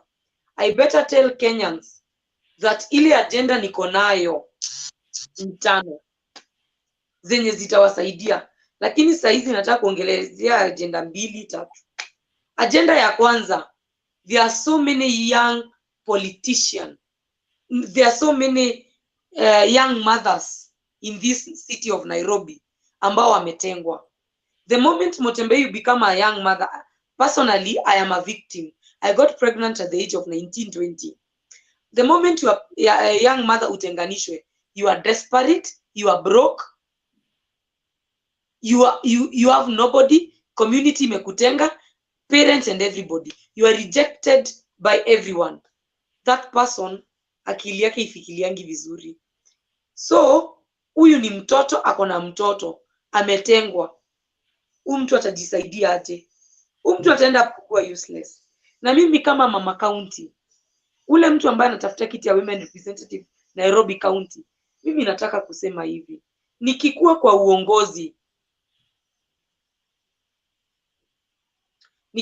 uongozi, nita make sure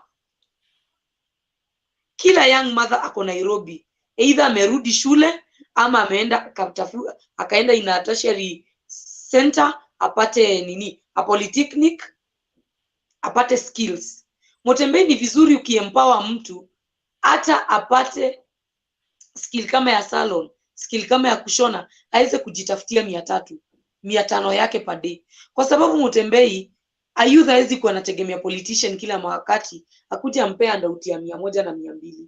Huyu youth napaswa ni muempower. Next time akue ni yeye, hata anaweza patana na mimi kwa njia na niambia kiongozi, hata niweke gari mafuta, kiongozi tukunywe chai, kwa sababu nimemempower yeye mwenyewe anaweza jisimamia. Number 2, Mutembei nikiangalia kuna watu wa Nduthi sana wengi wako Nairobi. Hao watu wa Nduthi wenye wako Nairobi wengi, si eti wako kwa Nduthi juu ni job yao. Mtu alimaliza form 4, ana kazi ya kufanya, mzazi ana pesa ya kumpeleka shule. So jirani alikuwa na Nduthi, akamwambia mimi nitakuajiri 200 300, uchukue hii Nduthi yangu unaniletea hii pesa, lakini unapata hii. Na juu ni kijana na ako hopeless na ana pesa, atafanya hiyo kazi Mutembei. Mimi kama mama county wa Nairobi, I want to create bursaries that favors universities, that favors hizo kosi kubwa kubwa. Juu Mutembei kuna mtu ako kwa Nduthi mahali alipata yeye, anafanya nini kwa Nduthi? Huyu mtu nikampatia bursary, aanze kuenda evening classes. In the next 4 years, huyu mtu atakuwa kwa pikipiki, atarudisha pikipiki ya wenyewe, aende afanye kazi mahali pengine, mahali ambapo ataweza kujipatia riziki poa. And with that, nchi yetu inaendelea kugrow. Lakini mimi najua kwa uwezo kama Raila Odinga ndiye atakuwa rais wa Jamhuri ya Kenya, huyu baba kama ndiye atakuwa rais wa Jamhuri ya Kenya, kwa serikali yake kutakuwa na pesa mingi. So hizi vitu zote nitaweza kuachieve. Haya, another thing, Mutembei, hakuna kitu nikera kama bursaries zikipewa mtu ako na mshahara. Bursary inapewa mtu ambaye ako na mshahara ya 30,000, 40,000. Najiuliza, kuna mama ako Majengo, kuna mama ako Mudhurwa, Madhare, Korogocho, Katina, Kanungaka pale Kawangware, Kangemi na mali pengine. Huyu mama hana kibarua, huyu mama ajui kama atakula ama atakunywa. Nipatie bursary mtu ako na mshahara, mtoto wa huyo mama atasoma na nini? Na ndio maana mimi nakuja kama ule kiongozi wa Nairobi, kama mwakilishi wa kike. Zile bursaries zitakuwa under the office of women representative. I'll be giving them to the right people, those people who really need those bursaries, not those people who are likely to get bursaries, but those people who need them.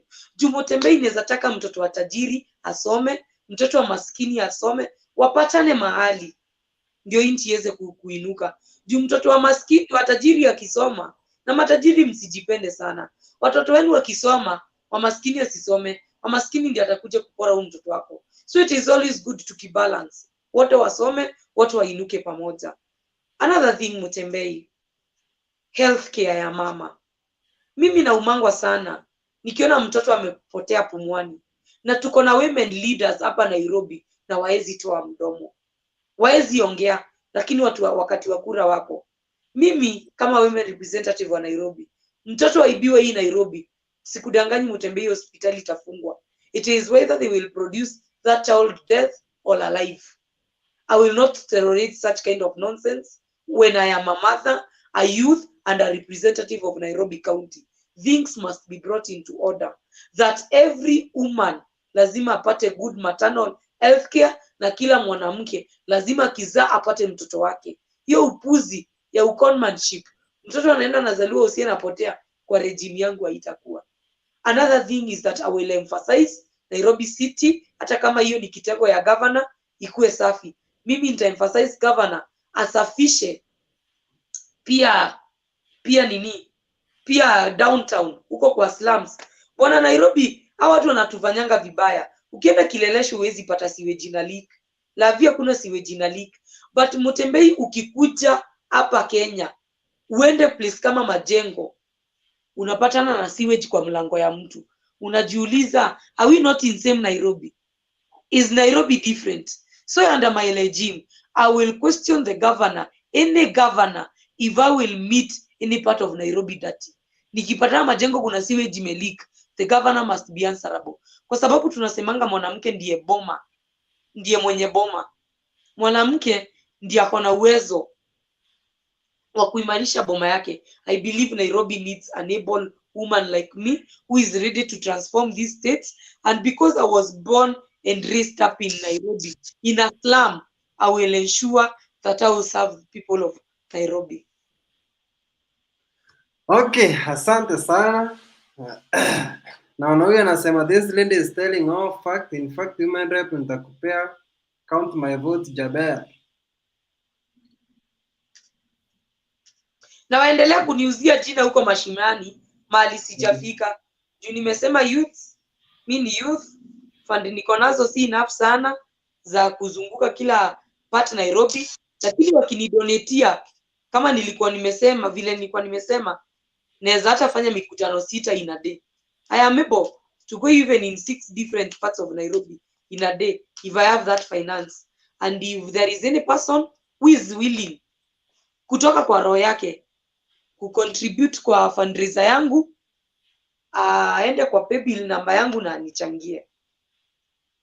Okay, na Wambui anasema congratulations madam, I like your reality.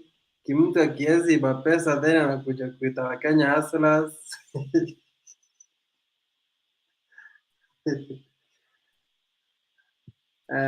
I love you Brenda, you'll go far. You are speaking the truth with Tumepotea wisdom. tena. Somebody has called sauti kapotea. Watu wache kukuita.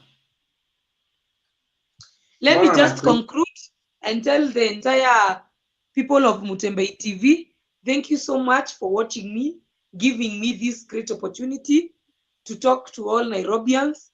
Nataka kuambia Mbogi ni arao, muifollow pale Instagram, Mbogi arao vile unaiona, na mrudi mnifollow Instagram pia, Brendah Kangai in Twiga, kwa sababu kila kitu ambayo nitakuwa nafanya siasa, nitakuwa naiweka pale, and please expect me kwa hii channel ya Mutembei so many times, kwa sababu ndio TV peke yake ambayo inapea youth platform bila ubaguzi. Youth yote ambaye anaweza kuja hapa na uze manifesto yake, na uze manifesto ya ule candidate ana support. Na kama mimi vile mnaona nikiuza manifesto ya Raila Odinga, nataka kuambia nimeshukuru sana kwa kunipea hii nafasi, na naomba usaidizi wenu. Tafadhali nichagueni, nipeni nafasi nikuwe women representative wa Nairobi County, na mimi juu ni kazi mtakuwa mmeniajiri, nitafanya kazi yenu kulingana vile mtataka. Nitasikiza kila mtu, mzee, vijana, wamama, watoto na kila mtu, kwa sababu serikali it comprise of each and every human being. It doesn't determine age, color or even gender. So thank you so much Mutembei for giving me this opportunity. Aya, bye. Okay, thank you Brenda. Brenda amemaliza.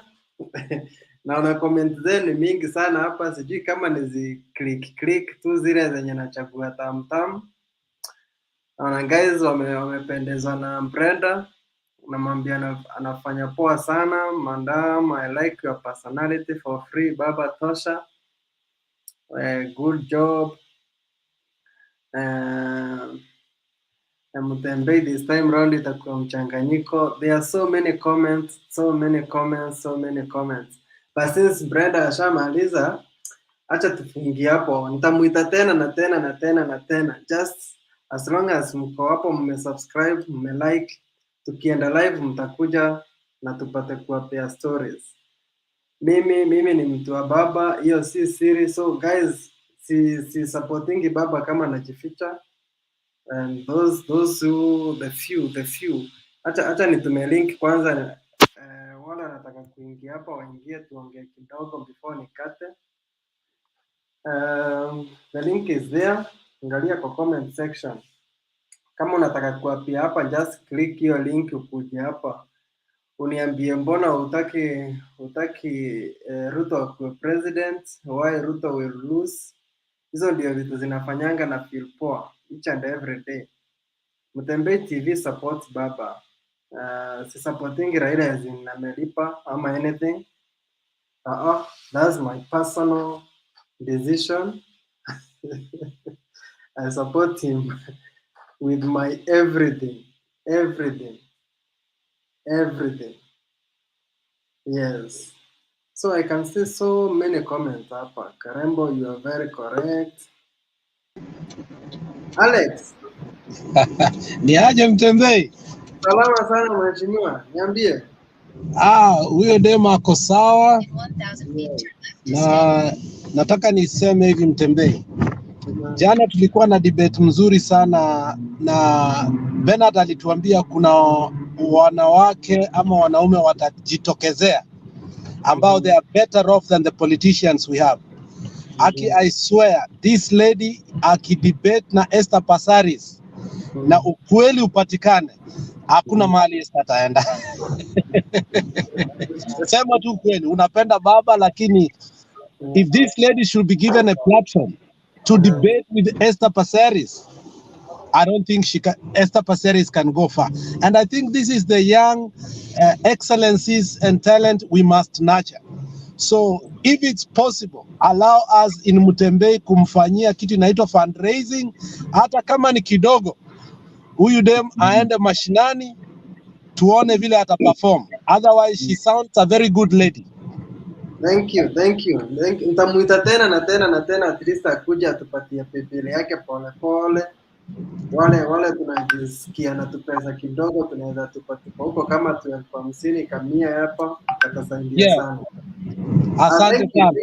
Thank you so much, Alex. Kizito. Yes, boss. Yes, long time bana. Sijakuona. Happy New Year. I'll be there. Ask Alex. It's only that today I was very much disappointed with Alex in his comment, but he sensed it and he deleted it very fast. You know, people like Alex, I never expected you can write something like that, but you know, we are following, we read it very fast. But he sensed it and deleted it immediately. Otherwise, the way Alex has said, we are there in case you need any help. Just contact us. We are there. We can even if we give him €1, 1 shillings, we'll just give for her to come up. We support her because she talked, and you saw he was talking with passion. Yeah. Even bad comments or good comments, the way he was attacking those things, the way he was debating, she had a passion for what she was doing. That really made me to be happy with her. Because you know, so many people like me, I support Baba. I'm a Baba man, and I'm not afraid to talk in front of people to say I'm a Baba man. But Alex, the way you have said it, if it can work, let us every day we encourage one another. You know, those are the young people, not hustlers who came that me I'm a hustler. Like today, sorry to say, I saw some senators. Somebody come a Karen Nyam. What is he going to speak in Senate? Well, if he, even as an MCA, he cannot talk anything. So, as a senator, what kind of people we want to bring as our leaders? That is only.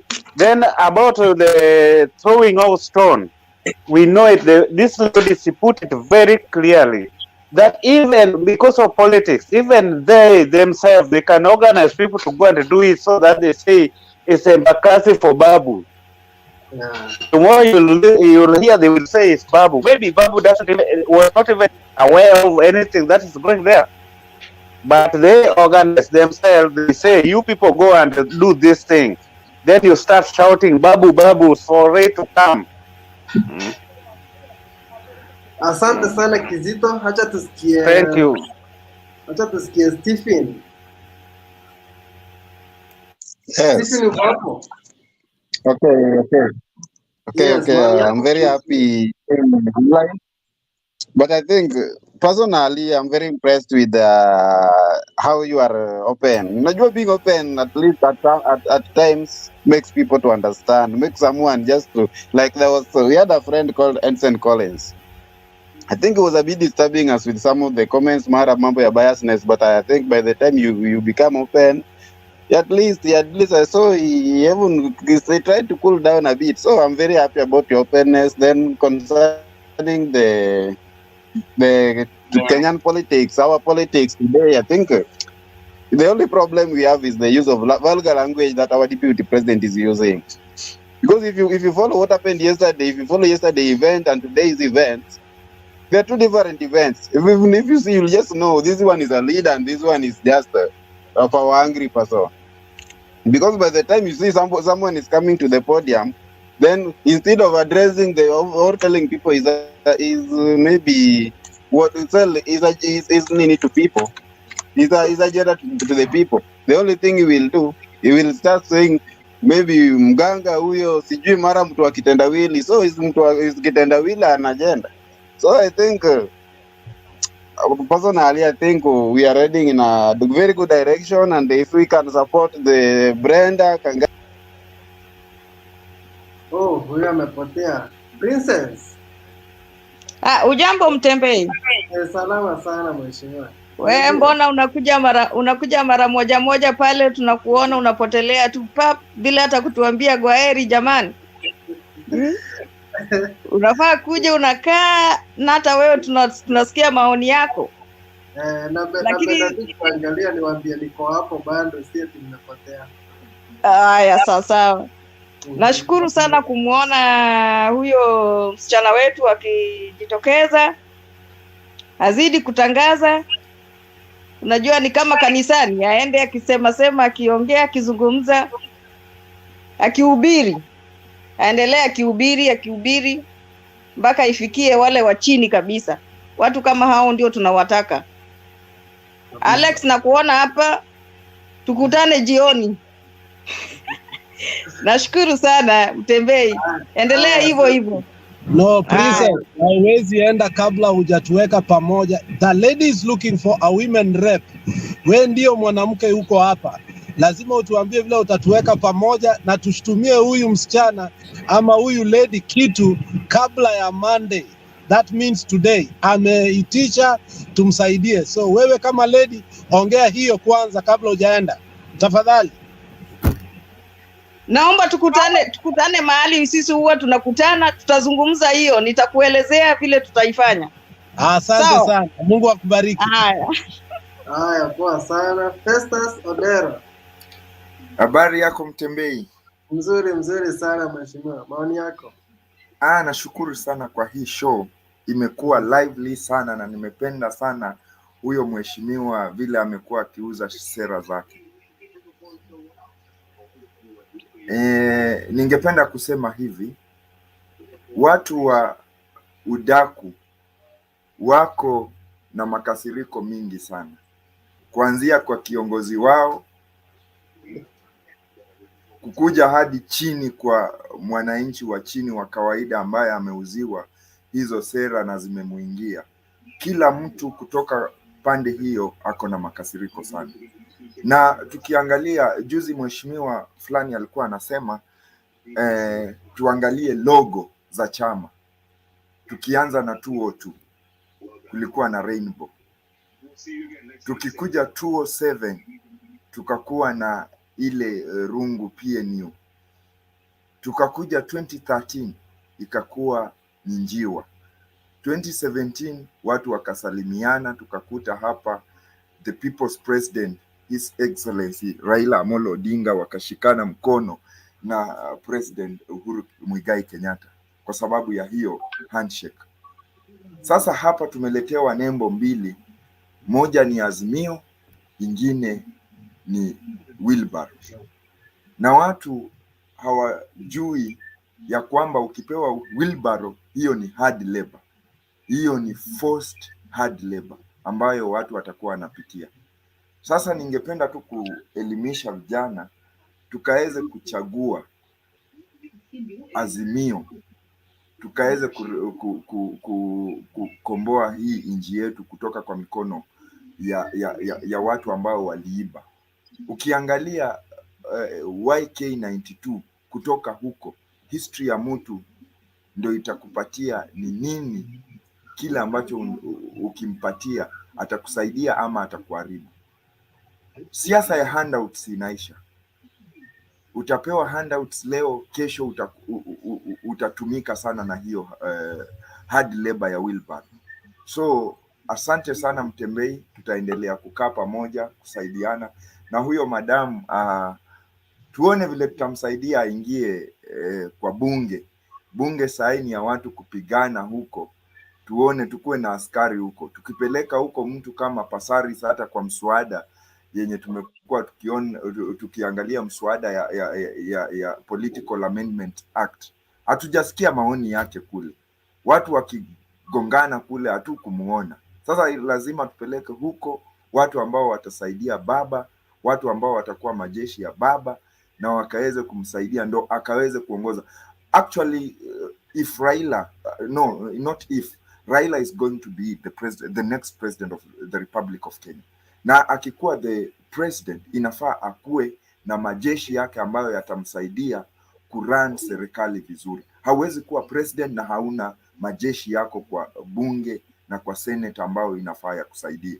So na agree sana na huyo madam, anakaa jeshi poa, tumemwangalia na tutaendelea kuangalia mambo yake na mienendo yake, kwa sababu tunataka majeshi. Tukiangalia hapa Nairobi tuko na constituencies 17, na hizo constituencies inafaa ifike kule mashindani.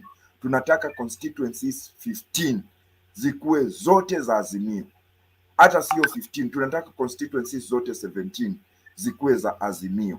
So tunapoendelea mbele, hiyo ikuwe mipango ya watu wa Azimio, tuone vile tutashika hizo constituencies zote 17, tukuwe na majeshi ya kutosha kwa bunge, tukuwe na majeshi ya kutosha kwa Senate. Asante sana Mtembei, tuonane. Haya, Katwe. So Mtembei, as humble as you are, wewe ndio unasumbua watu YouTube sana But it's a privilege to finally meet you virtually, and I'm so much elated by this particular forum that we discuss. Most of the time you're not here. Tunapigananga hapa mpaka wengine wanakasika toka wengine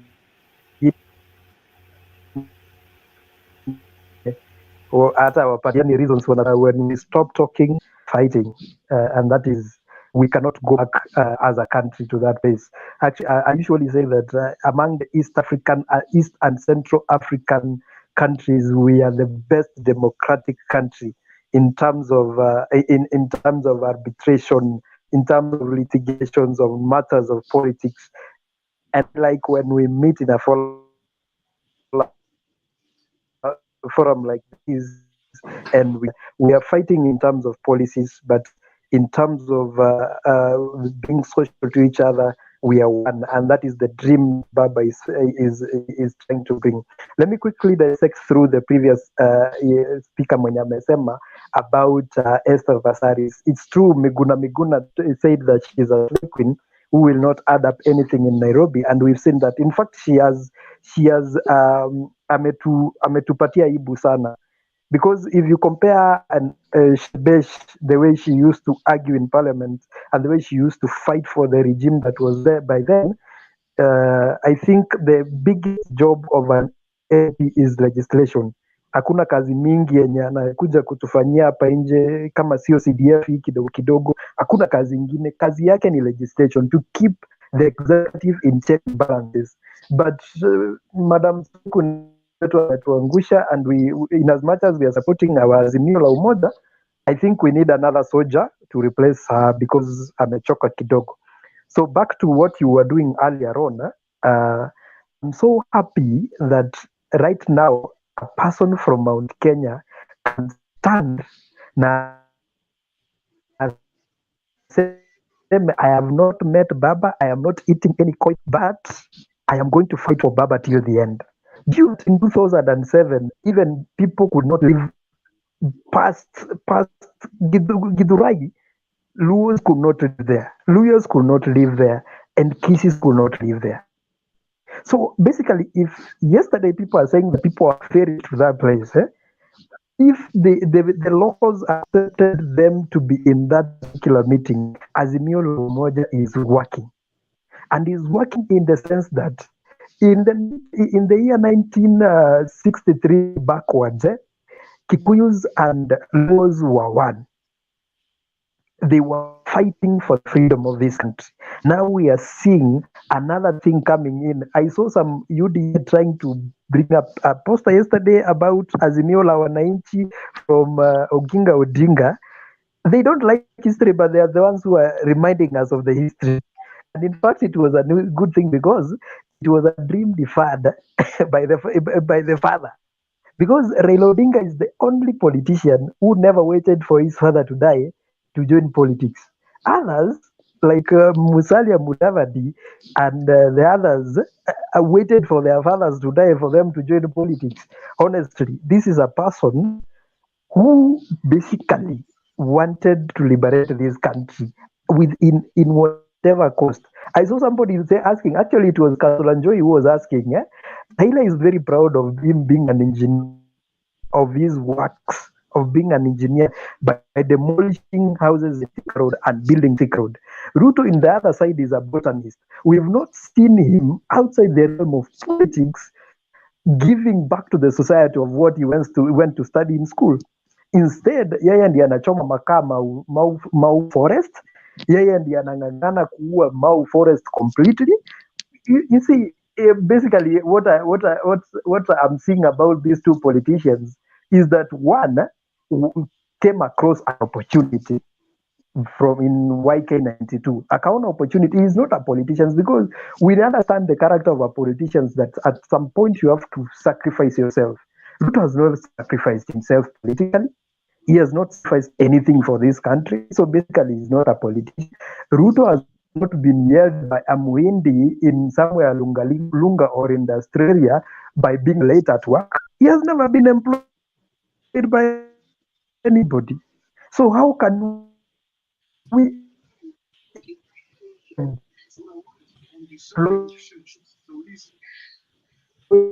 him? Because basically what we are giving, how are we going to hold him accountable if he has never come up pale kwa Mwindi? Honestly, we can't. And when I'm looking from 202 up to this time, this is a person who has been a schemer all through in politics. Akiona hii ndio gari inaenda mbio, anaingia kwa hiyo.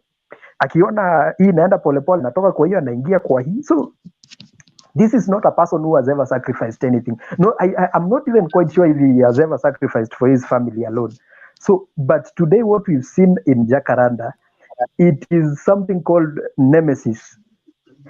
In 2017, Sonko alibeba siweji mzima, akaenda akamwaga Jakaranda, ndio baba asikuwe na meeting huko. Sasa leo, nemesis had decided to visit him in person. And Ruto has been visited by a lot of nemesis all through. In 2017, wakati alimerge Jubilee na TNA na URP, alikuwa anataka kupunish baba ndiye asiingie ikulu, because that is the thing that ilitoa baba, because if they would have gone parallel, baba angepita hapo katikati. But right now, when he's trying to bring all other aspirants together in one bus, hawa watu wameona huyu mtu akituweka hapa, he's going to punish us the way he feels like Uhuru is punishing him right now. So basically, I want to thank that lady who was here. We are going to support her. Any person who is from Mount Kenya and who is going to vie under Azimio la Umoja has a free ticket. Uachana na hizi shenanigans za Mwaora mwenye anasema tunaambiwa that it's a symbol of a wheelbarrow is a symbol of our party, yet they are doing it literally by giving wheelbarrows to give them hard labor. Who are you going to choose? Is it the baba who is supporting his kids regardless from where they're coming from, or is the Alibaba who is stealing from the same kids who are nothing? Thank you as we proceed. Thank you Katwe. Patriot, naomba uchukue hapa Odero ndiye next. Mimi nitakuja baadaye. Odero. Baada ya Odero ni nani tena? Baada ya Odero naenda kwa Alex, then Aaron, then wewe, then Barak, then Mkenya, then Karima. Wanafuatana hivyo tu venye wako kwa screen. Unaenda kwa muda gani? Unaenda kwa muda gani Mtembei? Unajua unaweza enda for 1 year. Hapana, niko hapa. Okay. Sawa. Thank you. So my fellow panelists, I want to take this opportunity to say hi to you guys wherever you are. I hope you're doing well. Happy to see you, Katwe. I want to say, Haron, I loved the ancestor name. I know Mokoro. Anyway, sorry for speaking Greek. You know, Greek is good sometimes because people have to learn these things. So you guys, I'm really happy to see you guys here, and it's always a pleasure. And this is great. It can never be better than this. So let's go straight to today's story, and I want to start by rebuttaling my young friend Katwe. Katwe, you're very brilliant. You know that. We can tell you're eloquent.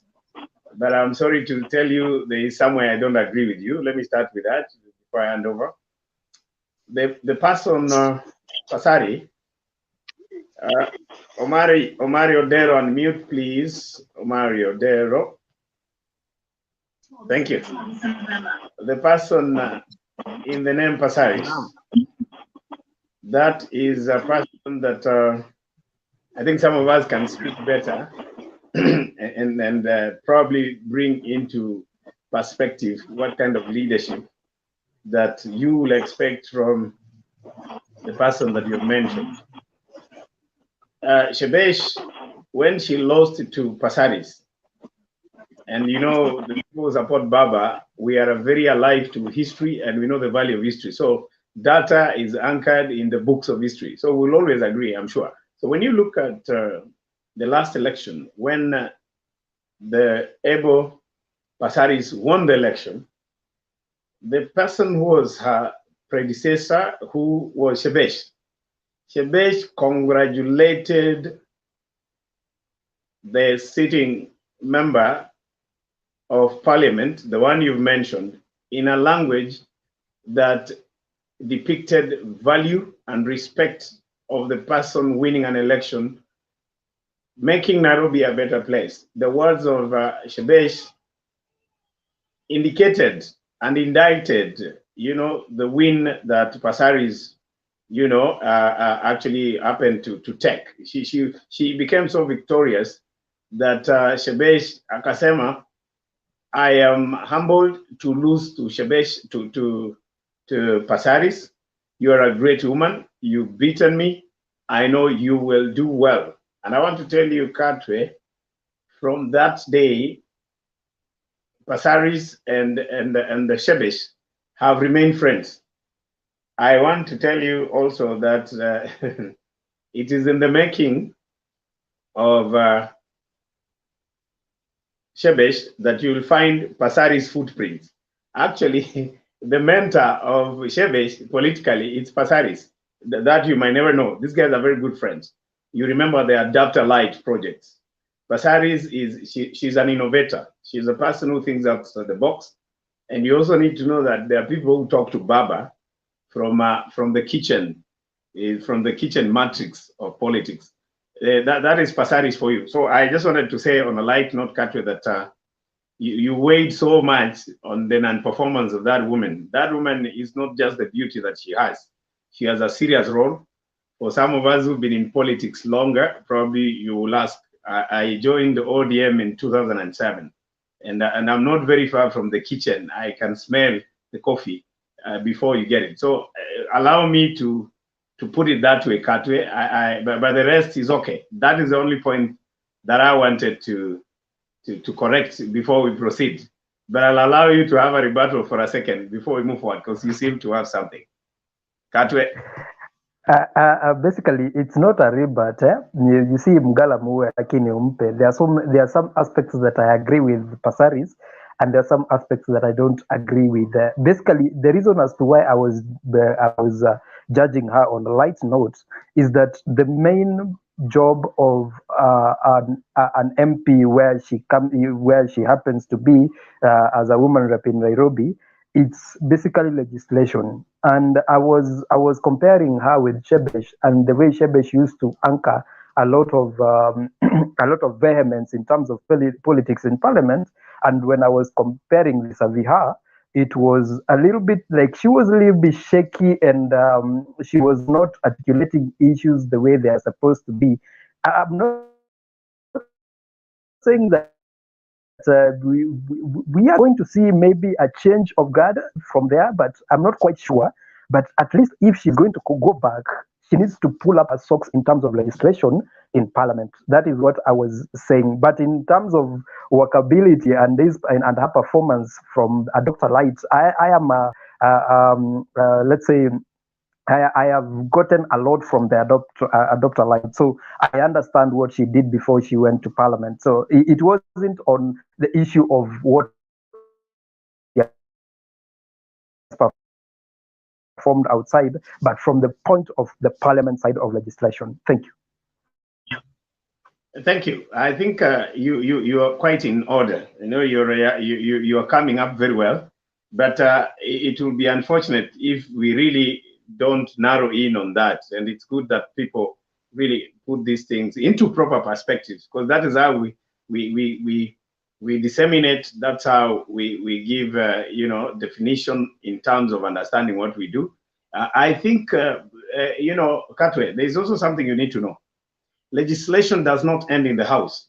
Okay, when you look at the performance record, if you have to give performance, you know, if you have to do record assessment of performance between Passaris and Shebesh, Shebesh is nowhere near Passaris. For your information, I want you to do your background checks. The performance of Passaris today cannot be compared to Shebesh. Shebesh will talk so much. She was very active in Parliament. That is very true. But when it comes to what people wanted in terms of development, let me put it in simple terms.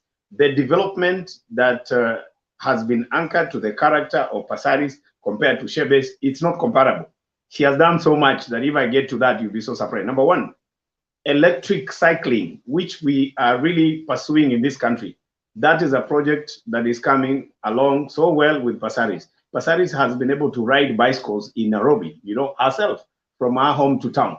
An idea that is long overdue. We need to correct our infrastructure to accommodate those who cannot afford to use the transport that belongs to the rich. That is one of the things that she's doing. Number two, the issue of maternity and you know, and care that is related to pregnancy and women who want to take care of children. That is something she's done better than the other lady.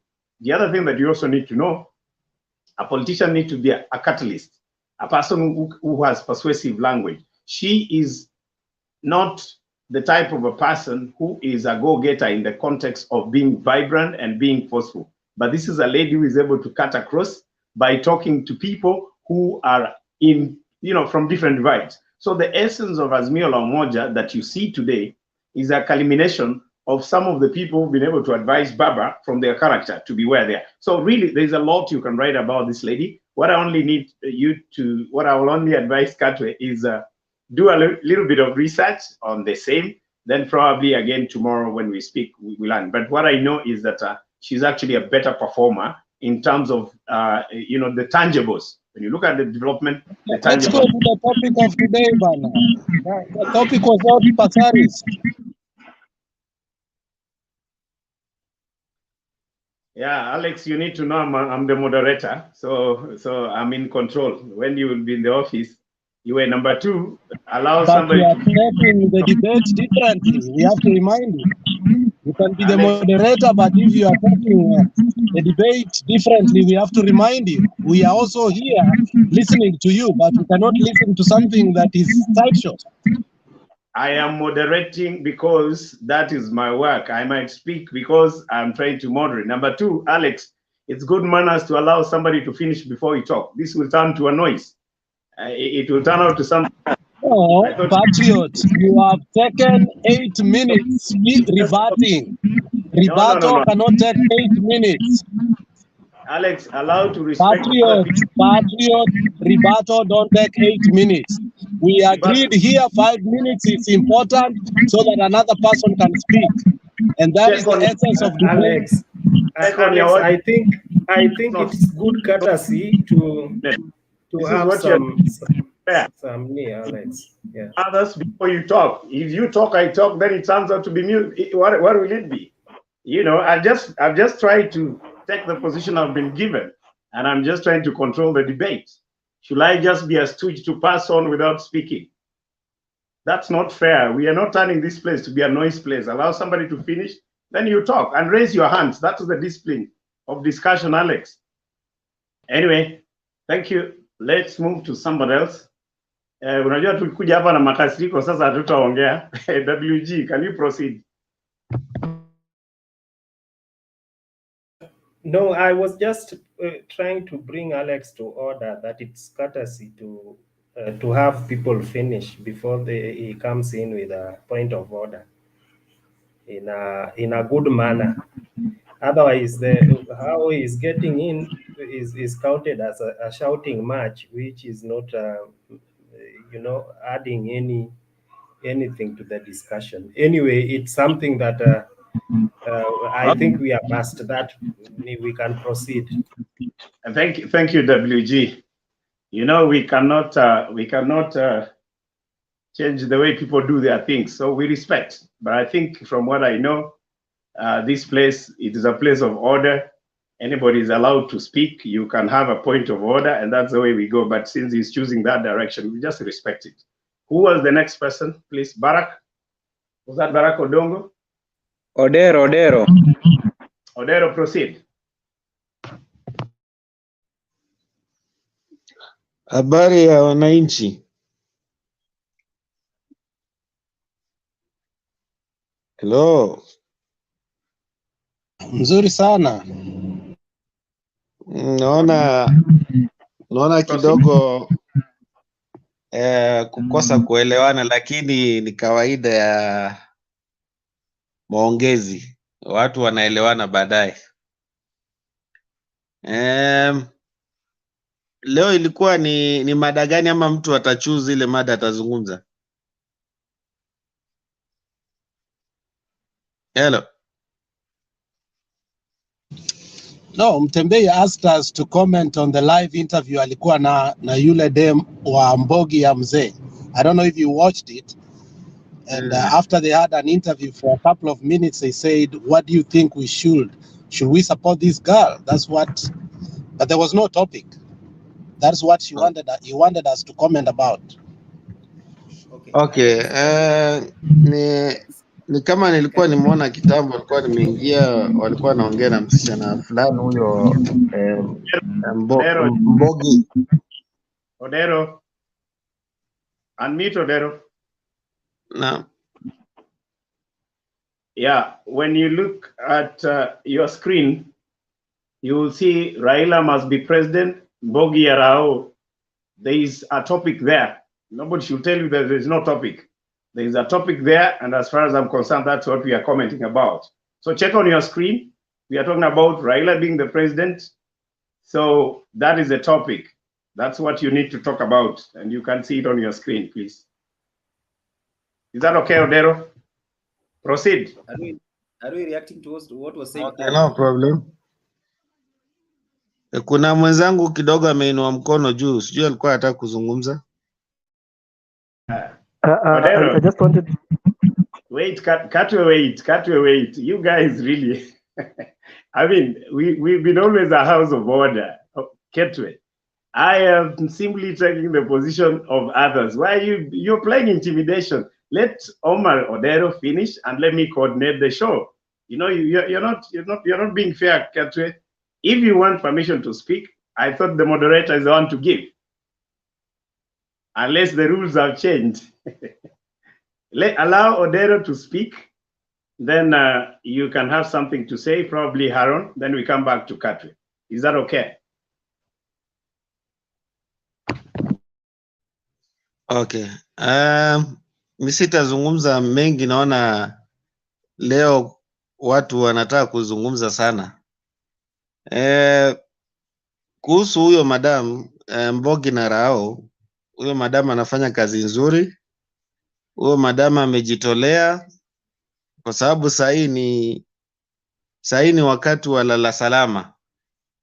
Kila mtu anajipigania sehemu ya kwake, lakini wafuasi sisi wafuasi wa mzee sahi ni wakati wa kujikakamua, na wale pia wajawachukua vota lazima tuwahimize.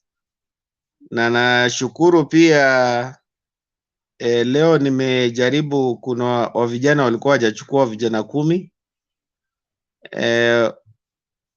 Wale walikuwa hajachukua nimewahimiza kesho wanachukua katika jirani na katika family.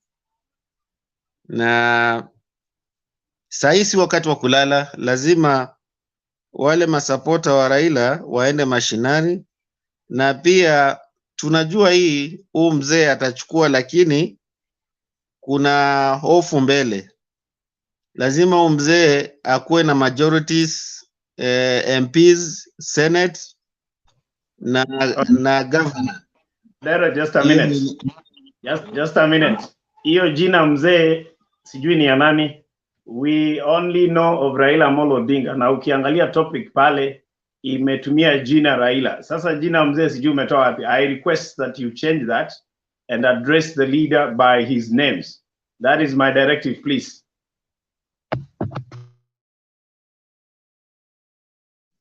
Okay. Mzee ni Raila. Kwa sababu ningemuita kijana pia ningekosolewa. Okay, wacha nirekebishe baba. Hiyo ndio hofu yangu ya baadaye. Ukiangalia game ya Ruto vile anacheza saa hii, Ruto anajua kama atapata urais, anataka hizo numbers zote azishike, na ule mtu atachukua urais atamwangaisha sana. Kumwangaisha lazima afanye vile yeye anataka Ruto, kwa sababu Ruto akikuwa opposition, hizo namba zote kuhusu MP, Senate, nini yote atakuwa na control. Sasa lazima sisi katika baba ajikakamue sana mashinani, MP, Senate na governor, at least tujikakamue tupate majorities, kwa sababu ile hofu inakuja mbele. Huyu DP kama atakuwa rais ashike hiyo majorities, kila kitu itakuwa ni shida sana kwa baba. Hata hii ma MCA akichukua pia ma MCA wengi watakuwa wanahangaisha makaunti. Sasa hiyo lazima tuangalie sana hiyo tu. Thank you for your contribution, Odero. Hiyo inaonyesha ulikuwa tumekuambush from the way you've given your presentation. It looks like we really ambushed you. It is good sometimes before you come to this platform to check exactly what is needed, what is the topic of the day. Then it becomes easy for us to move forward.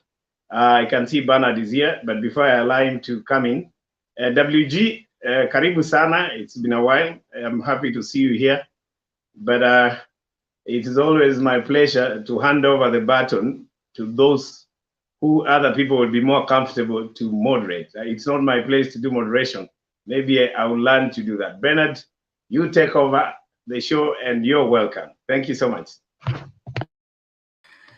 Okay, thank you, Patriot. Thank you, everyone, for holding on until we arrive. I am on transit, and so it was difficult to start the show on time. Now we're going to take a vote whether we should end this show and begin our discussion afresh on a new slide.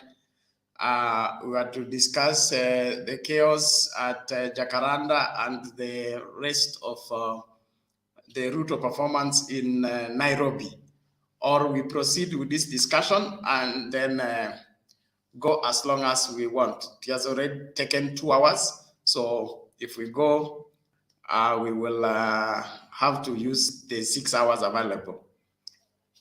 Can we take a vote on that, or let me have some feedback?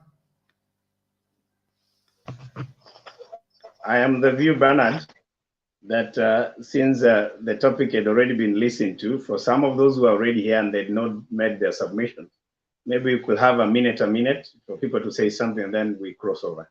That is my suggestion. I don't know whether the rest agree with that.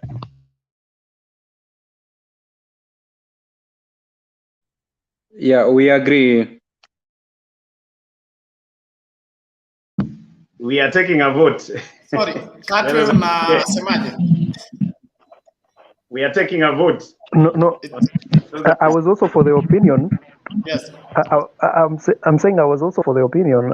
We end this one, but since Patriot has brought another very important point, I think we need to do what he has said, and I'm also seconding that.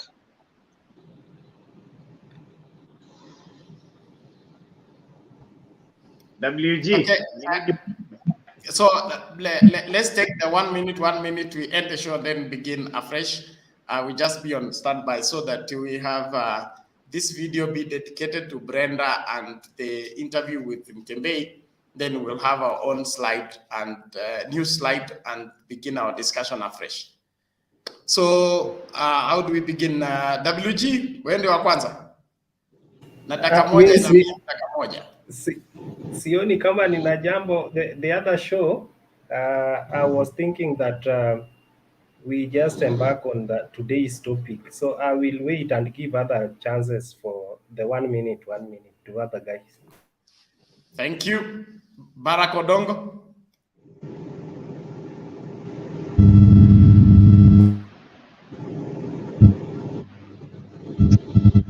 Hello guys, happy to meet you. Being informed that there are other 8 people on backstage, I'll just say let youths, we call him our women rep. I always interact with her when I go to Givenchy someday to after the job. I idle there a little bit. I wish her well. Let her go for the if it's Nazimio, then she has my support. Thank you so much. Looking for another topic. Thank you, Patriot.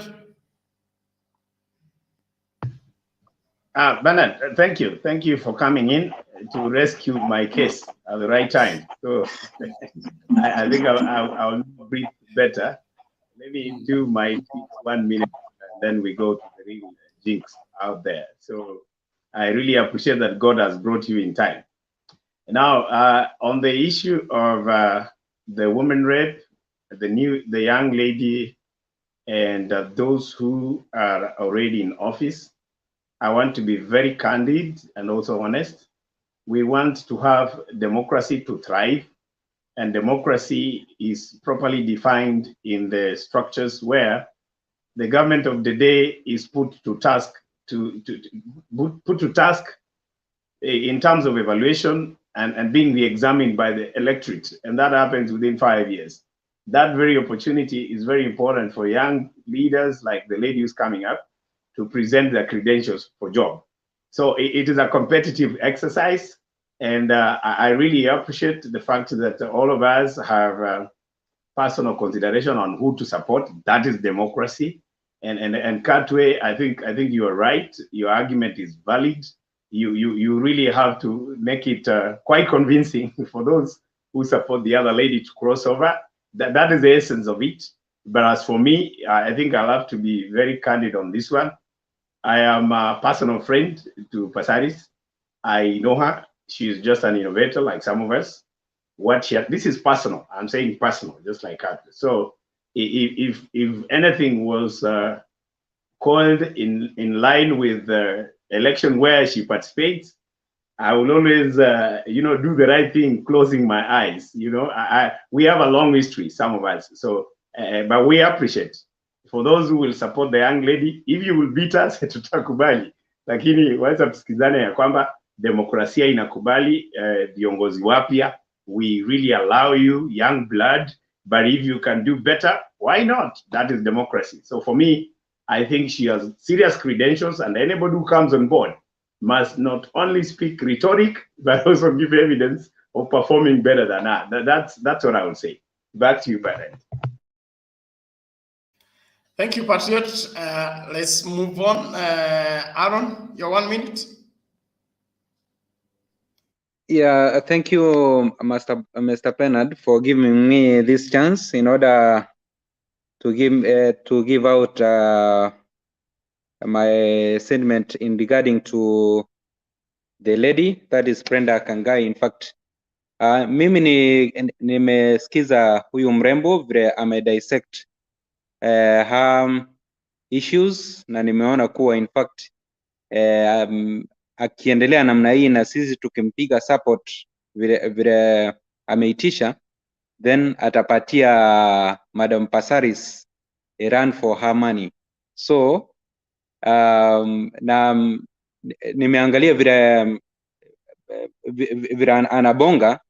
In fact, she can make a very good leader once tukimpatia hiyo opportunity. Alafu na kitu kingine ninaambia Wakenya, IBC inaanza the last lap ya kuanza voter registration. Please, kama unajua haujachukua kura, it is high time ufanye hivyo.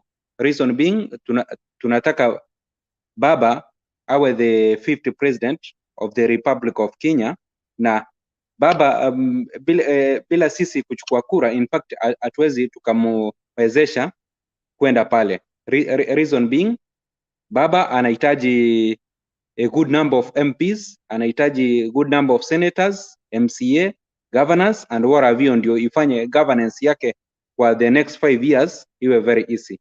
I thank you, Mr. Panad, for giving me this chance. Thank you, Arun. Thank you. Alex, your 1 minute. What I'll say is that I listened to what this lady said from the beginning to the end. She was cogent, she was persuasive, and that's what Nairobi needs. When you are running on, the first time you run on promises, you don't run on what you have done. This girl has an opportunity for the next 5 years to do for Nairobi. We don't care what Esther Passaris has done. What we are saying is that if that little girl who has come out, she has shown that she's able to go one-on-one with the mighty people who have multinational companies, we will support her. As you said yesterday, young people will come up who will show us who they are. And this girl has shown me that nobody is going to bulldoze her, no matter what. She has no money. She has been refused even to say hi to Raila, but she has started her own lobby group so that she can fight for her space in politics. And that's what we want. After all, we didn't have a space also to talk to. Mutembei formed one. Now we are in Mutembei because we are fighting for our political space. So this girl has done the best she can. I support her. And what we are saying is this. Ikiwa wewe umesema you meet her in Jivanji, give us a contact and we will support her. Sio kuongea tu. I will support her man to man, whatever I'm able to do, because she has convinced me that she loves Baba. If you listen to what she said, she has passion for Baba, even when she has no proximity to Baba. So what I can say is this program umefanya vizuri, Bernard, to dedicate her this one so that tuanze ingine, but this one was for her. And thank you, Bernard, for doing that. Okay, thank you, Alex. Katwe tafadhali, dakika yako moja tung'atuke turudi. I mean, between Patriot and Alex, that is a clash of titans. I'm not going to go through, but now I realize why Patriot was very, very vehement in the support of Esther Passaris, and probably he probably has given his support reason why he's supporting Passaris. But for the lady, in the 20 minutes that I was listening to her, she basically touched a portion of my heart somewhere in the way she was articulating her issues in terms of her political agenda in Nairobi. And she was very, very, very strong and categorical. She even said that after some 10 years from now, she's going to be a candidate, a presidential candidate. That's a very strong will in terms of politics. I'm looking at her as a very strong politician. Although I don't know if she's going to survive the tornadoes and tsunamis, waves in the sea of politics, but we shall see. But for me, from where I'm sitting, I can say that 30% of my heart has gone to her side, and it's a good move. It's a good move. Let her keep up doing what she's doing. It's a good job. Thank you so much. Okay, thank you, gentlemen. I appreciate all of you for your contribution. And the rest of you that are following on the comment section, we apologize. This was a special interview show, and we got caught up into mixing it with the open forum. We are ending this and then begin officially our open forum.